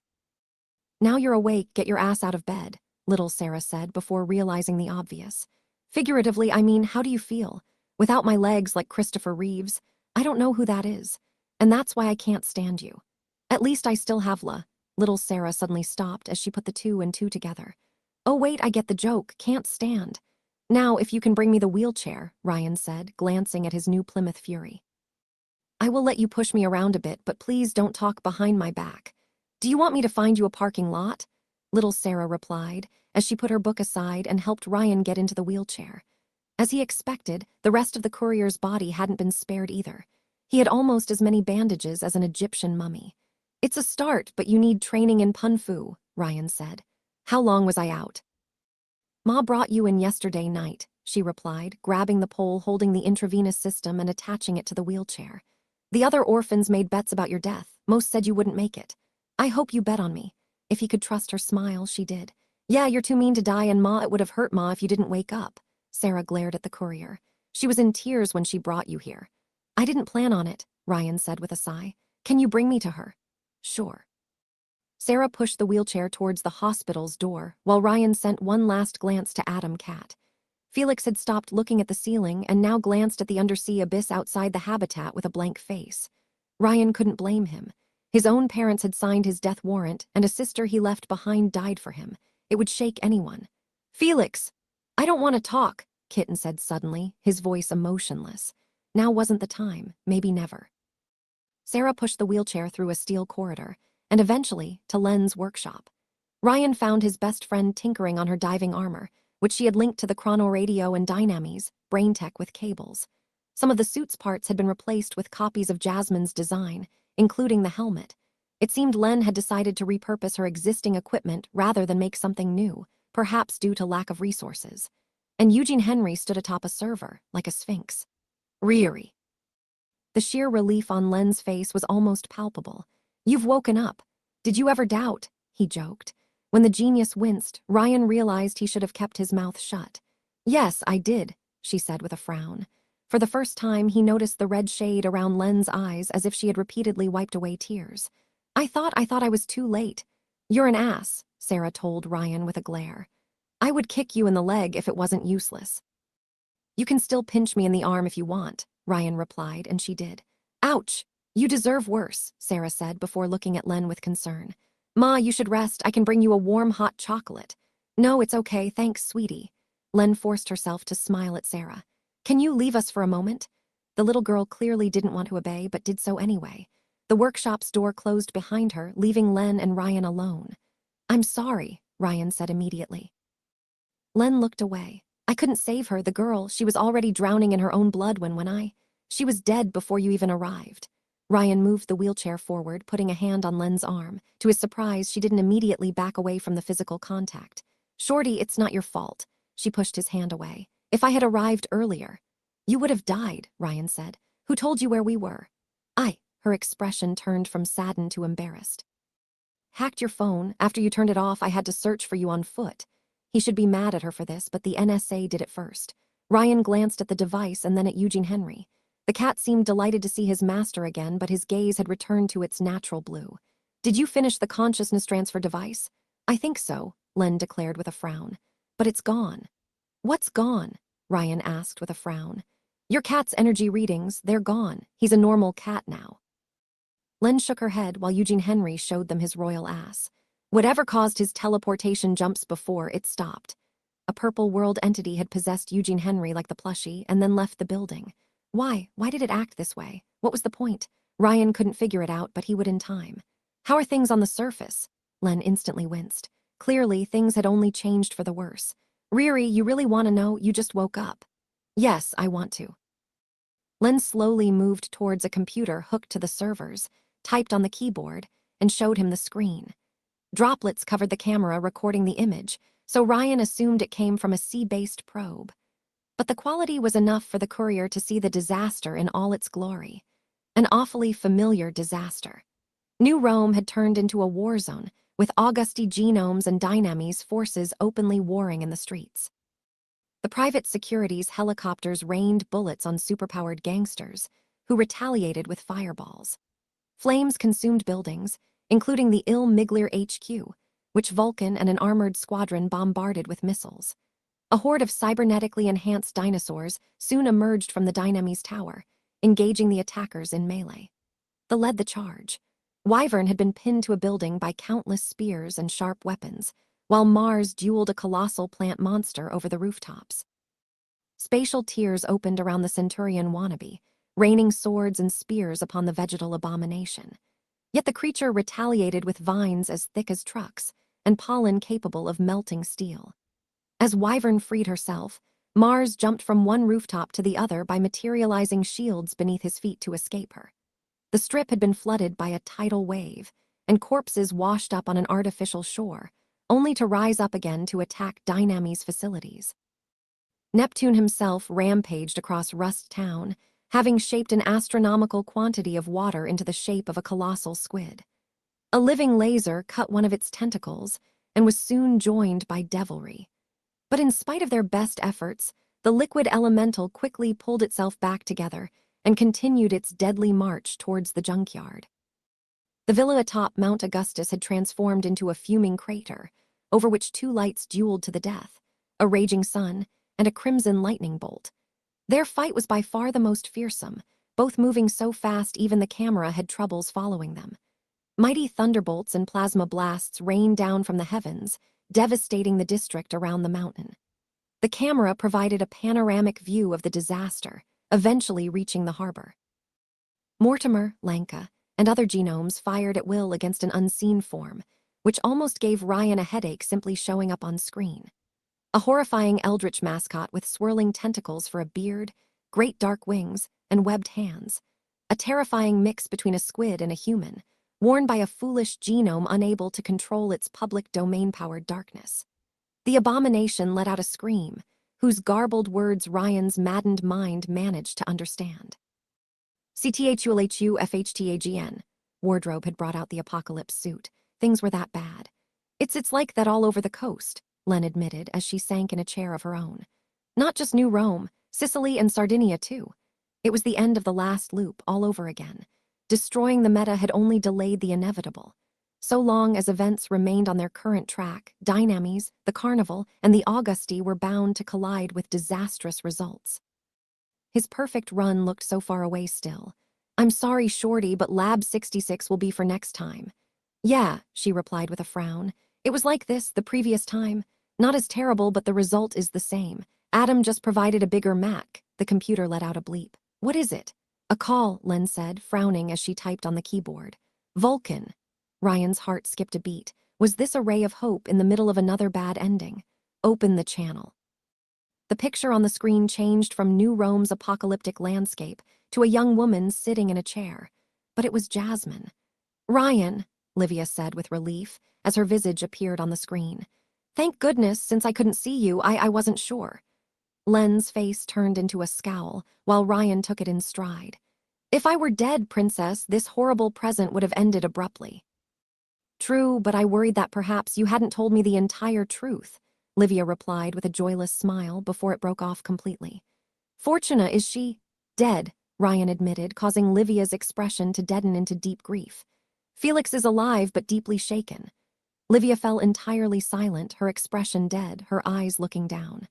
I foresaw it, she muttered to herself, holding back tears, but I hoped I is my aunt. Fortuna died defending her brother from Pluto, and if she had her way, your late aunt would have killed Felix too. Though it was blunt, Ryan thought she needed to hear the grim truth right now. Your father gave the order, and Pluto didn't think twice about carrying it out. I never wanted this, she said, joining her fingers. I never thought it would come to this.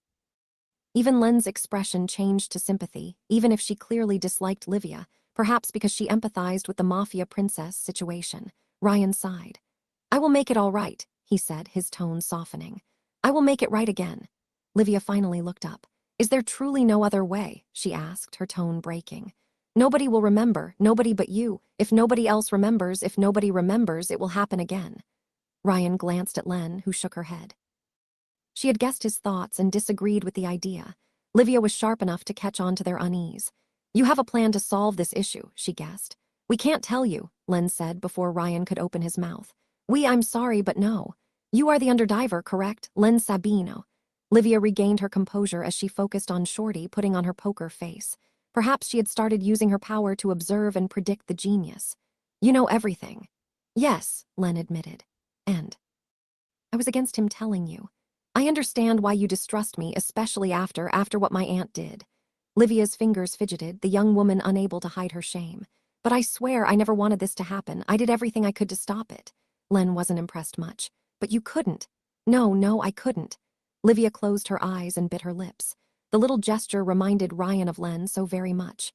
My father, he usually listens to me, but not on this. No argument in any possibility I've seen could cause him to reconsider. His hatred of Hargraves runs too deep. Where are you even? Len asked with a frown. How can we be sure that others aren't listening? I am in a safe place outside New Rome alongside Narcinia. It's a private line, I assure you.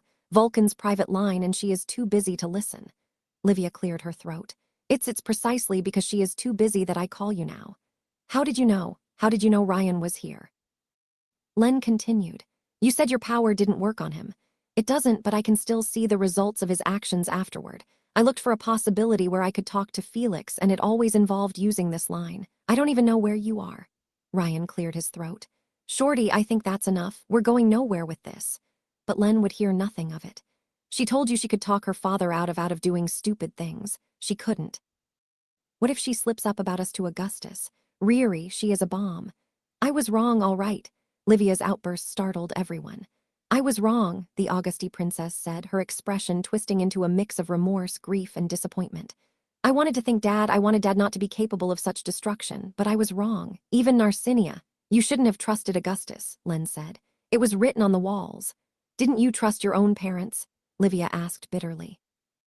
When your parents told you something, did you distrust everything they said? Len flinched as if she had been slapped. That remark hit too close to home. Look, Livia let out a long, heavy breath. If there is any chance to right these wrongs, I want to help in any way I can. My family caused so much pain, and now it's up to you to make up for them. Now I understand the burden on your shoulders, Ryan. I am not blind. I can see your wounds. After what you sacrificed to help me and Felix, I want to return the favor. I told you on the phone, you did not help an ingrate. So you finally believe me about how we weren't enemies? Ryan asked, Livia answering with a nod. Took some trying. I know maybe it's too late, but I was just scared, all right. Livia looked at the courier. I was scared of you. You're terrifying, Ryan. You know so much, but you can erase everything we do at will. You've done so countless times. None of my powers work on you. They work on Father, but not on you. When you put it that way, Ryan said nothing, turning instead towards a silent Len. The courier could have forced the issue, but Shorty had been at his side through thick and thin. If she didn't trust Livia enough to involve her in their scheme, then he would have to respect her wish, even if he didn't like it. In the end, Len's dilemma was the same as Ryan when he confided in Jasmine during the previous loop. To risk opening up, to risk betrayal and disappointment for an uncertain future, to dare say something and never take it back. Len hesitated but finally spoke up. We're trying to develop a system capable of sending someone's consciousness back in time. Truly, a streak of hope appeared on Livia's face. How can I help? Can I help? I have created a memory map of myself, Len admitted. It will transmit my memories to my previous self, but my system. I can't send more than one person back in time. At least not yet. I'm not even sure it will work at all.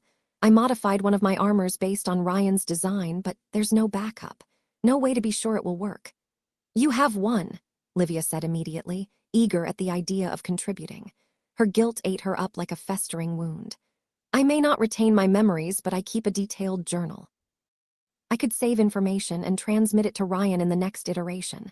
I could record your machine's design. No, Len protested, still too suspicious of the Auguste princess to give up something that valuable. No, not the machine, never the machine. The memory map then, Livia proposed calmly. Ryan's heart skipped a beat. You could record that. It's all data, is it not? Lines of code. Len answered Livia's question with a cautious nod. Then I can take a snapshot. If the transfer fails, you will have a backup. The genius then turned to the courier, looking into his eyes. It would be far less risky than providing the blueprints, since the brain map was an enormous mass of incomprehensible data without the original machine or Len's own technology. But it meant Livia could keep Shorty's memories hostage. Riri! After a short moment, Ryan answered with a nod. In the best-case scenario, it wouldn't cost them anything, and in the worst case, it could make all the difference. He wanted to trust Livia. The courier wanted to think that for once he could rely on someone on the other side of time, that he wouldn't be alone when he started again. Thank you, both of you. Livia made a deep, formal bow. I swear I will not disappoint you. When will you turn back time? I suppose it will happen as soon as I send Shorty's consciousness backward, Ryan asked, glancing at his friend. Yes, Len answered with a nod. My system should cause an early end as the message is sent. A polite way to say it would kill Ryan. Livia cleared her throat, trying to find her words. Is it possible I speak to Felix beforehand?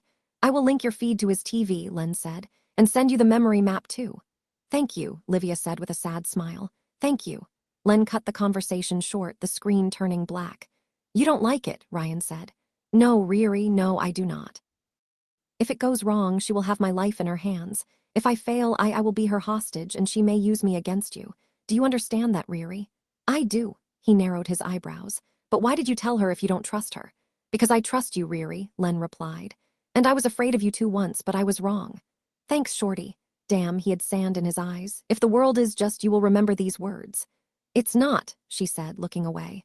But I hope I'm wrong. The courier glanced at his cat, who now rested on the server. It said it was all up to us now, Ryan said.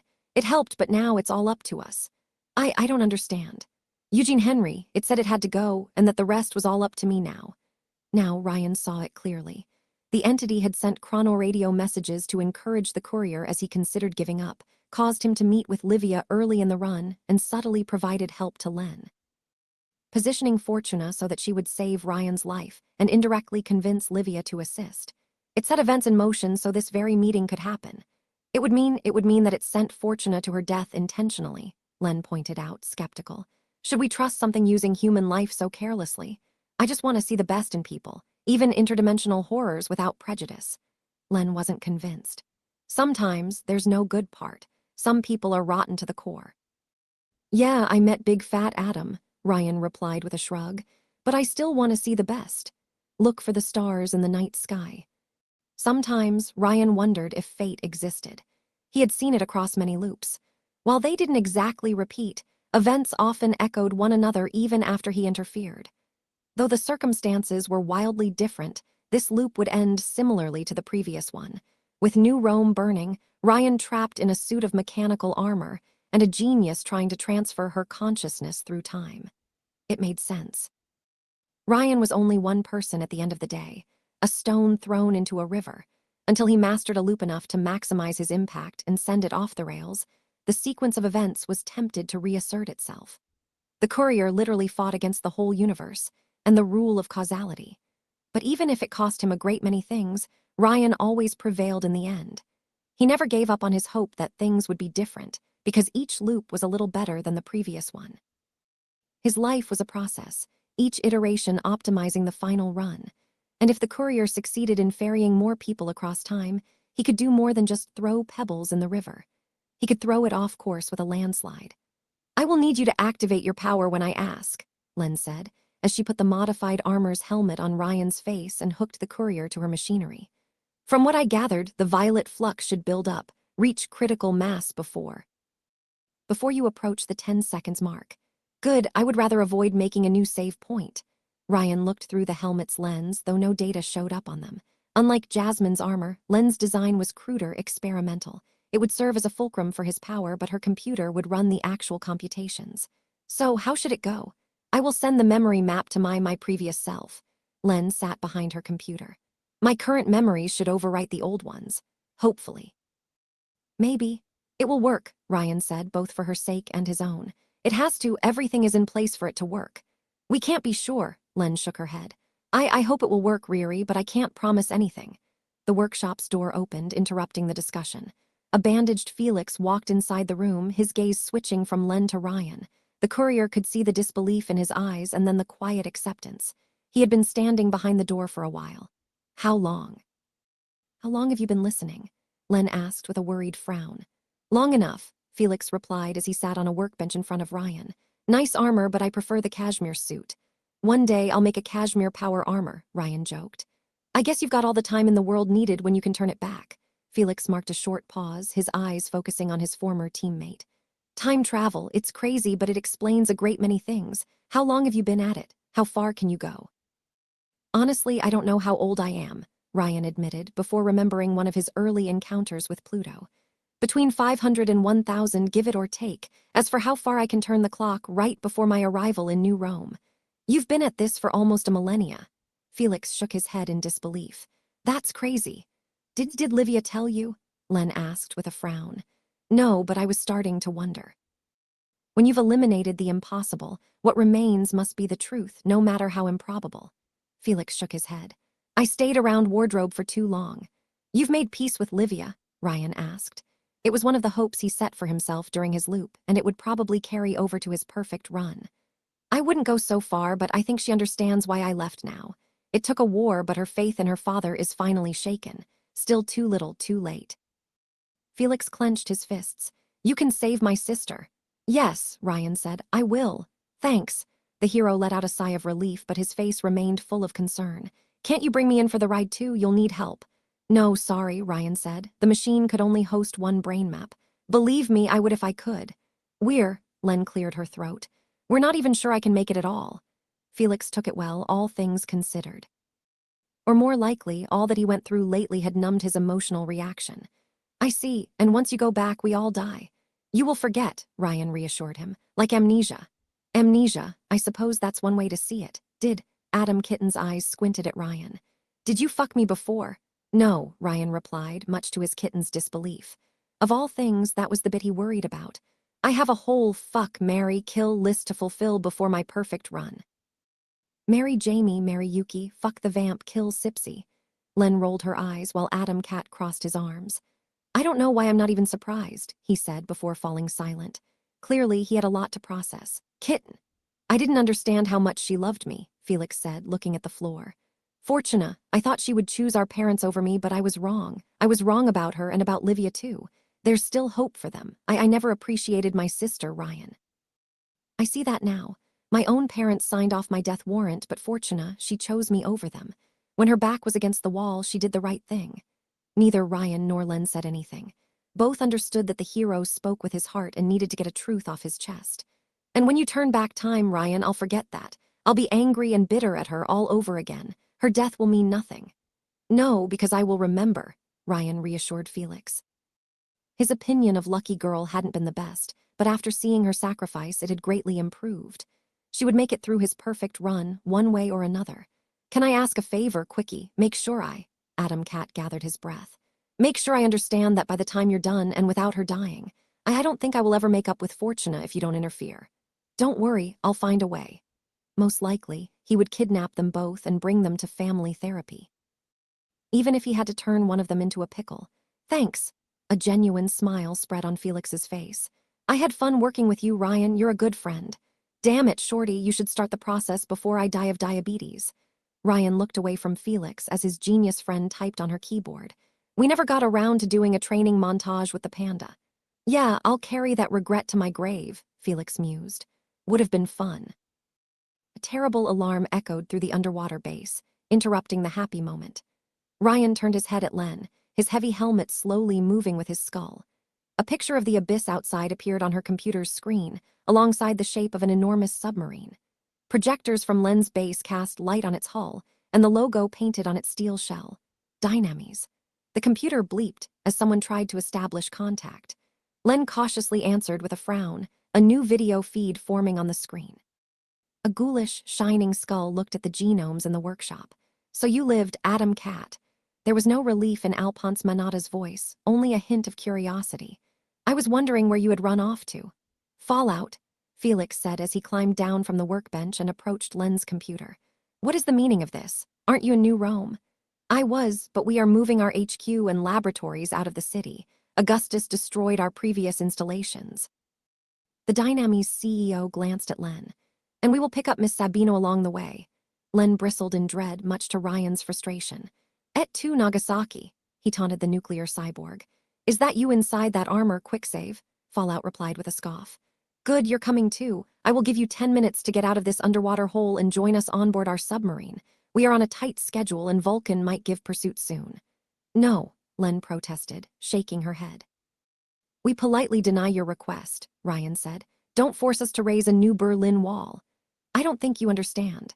Alphonse focused on Len, his shining gaze without emotion. We need her dead or alive. If you don't surrender now, we'll flood this entire complex and harvest the corpse's genetic material. Shorty's face lost all color. There are children inside. We helped you against the meta, Ryan pointed out, deciding to add this man to his kill list. You have an odd view of long-term partnerships. I knew of your dealings with Livia Augusti Quicksave. You betrayed us first. Alphonse grunted, ignoring Len's comment. It doesn't matter. If you want to spare lives, you'll join us. Felix didn't hide his fury and disappointment. I thought you were one of the good ones. I am. Augustus will never be the face of Europe so long as I live. All I do is to make sure he and his twisted kind don't win. How are you any different? Felix snarled angrily. You heard Hargraves. Augustus murdered an entire peaceful community to get his hands on my sister Narcinia. And now you threaten the lives of children to put a genius under your yoke. The difference is that I do it to save human lives, not destroy them. Can you even fathom how many people Augustus slew? How many more he will kill, now that he has let go of whatever breaks he had? Alphonse turned to look at Len. The faster we end this war, the less people will die. If she comes with us, we will be one step closer to victory. Why me? Len asked, her voice breaking. What did I do to you? Is this about the factory? What point is there in telling you now? Alphonse replied gruffly, but did shed some light on his motives. You are the key to refining our elixir processing, Sabino, to mass-produce these potions so they're no longer a tool of oppression by the few. You want to make everyone a genome, Ryan realized. Yes. Augustus and warlords like him are able to exert so much influence because they concentrate genomes into their organizations. But if everyone is powerful, then no one is. Don't you get it? The only way to break these superpowered dictatorships is to democratize elixirs. And Sabino is the key to fulfilling this dream. He was a red in more than one way. A shame. If he didn't want to carve her open, Fallout and Shorty would have probably gotten along perfectly. Because you keep bloodstream in your labs, Ryan asked, Len bristling at his bluntness. Fallout ignored them, denying them even information for the next loop. I tire of this nonsense. What will it be? Dead or alive? Len looked at Ryan, and her answer came swiftly. Better dead than corpo, the genius said, as she abruptly cut off the communication. Alphonse immediately answered this act of defiance with a bombardment, the entire undersea complex shaking as projectiles hit the habitat. Now Riri, Len ordered as she booted her program. Ryan immediately froze time, violet flux particles floating out of his suit. As they grew in number, the courier took a moment to observe the scene around him one last time. Water breaking through the ceiling thanks to Dynamy's torpedoes. Len looking at her screen with dread and hope, and Felix, who waited for the end with quiet dignity. It wasn't the ending Ryan had hoped for, and he swore it would not happen again. Violet particles swallowed the world around him, and this loop came to an end. It was May 8th, 2020 in New Rome. Not for the first time and not for the last. At least he could feel his legs again. Instead of driving straight into the city, Ryan parked his car nearby and waited. Music came out of the chrono radio, instead of a message from an erased timeline. Much like Eugene Henry, whatever force had influenced the device during the previous loop had stopped doing so. It was all up to Ryan now. The courier didn't say a word, didn't move an inch. Dread overtook his body as he desperately waited for a sign from Len. Any sign that she had made it through. Any sign that Jasmine's loss and all the sacrifices afterward had meant something. Ryan had never believed in any god, but right now he was sorely tempted to pray. The chronoradio's music stopped abruptly and her voice came out. Riri! Ryan's heart skipped a beat as a wave of intense relief overtook him. Shorty, he asked, his fingers fidgeting around the driving wheel. Do you remember? A short silence followed, and then came the moment of truth. The two words Ryan had hoped to hear one day since he first gained his power. I do. It worked. It worked. It worked. After so many trials, so many false starts, so much loneliness and pain, Ryan's patience had finally paid off. He had spent countless loops researching his power and accumulating the necessary knowledge, and many more gathering the tools needed to pull it off. This quest had needed contributions from Len, from Jasmine, and so many others, but it had finally reached its final stage. This time was different. Things had changed, and they would never be the same. There wasn't a word in any human language to describe Ryan's joy. A centuries-old curse had finally been broken, and he would no longer be alone before eternity.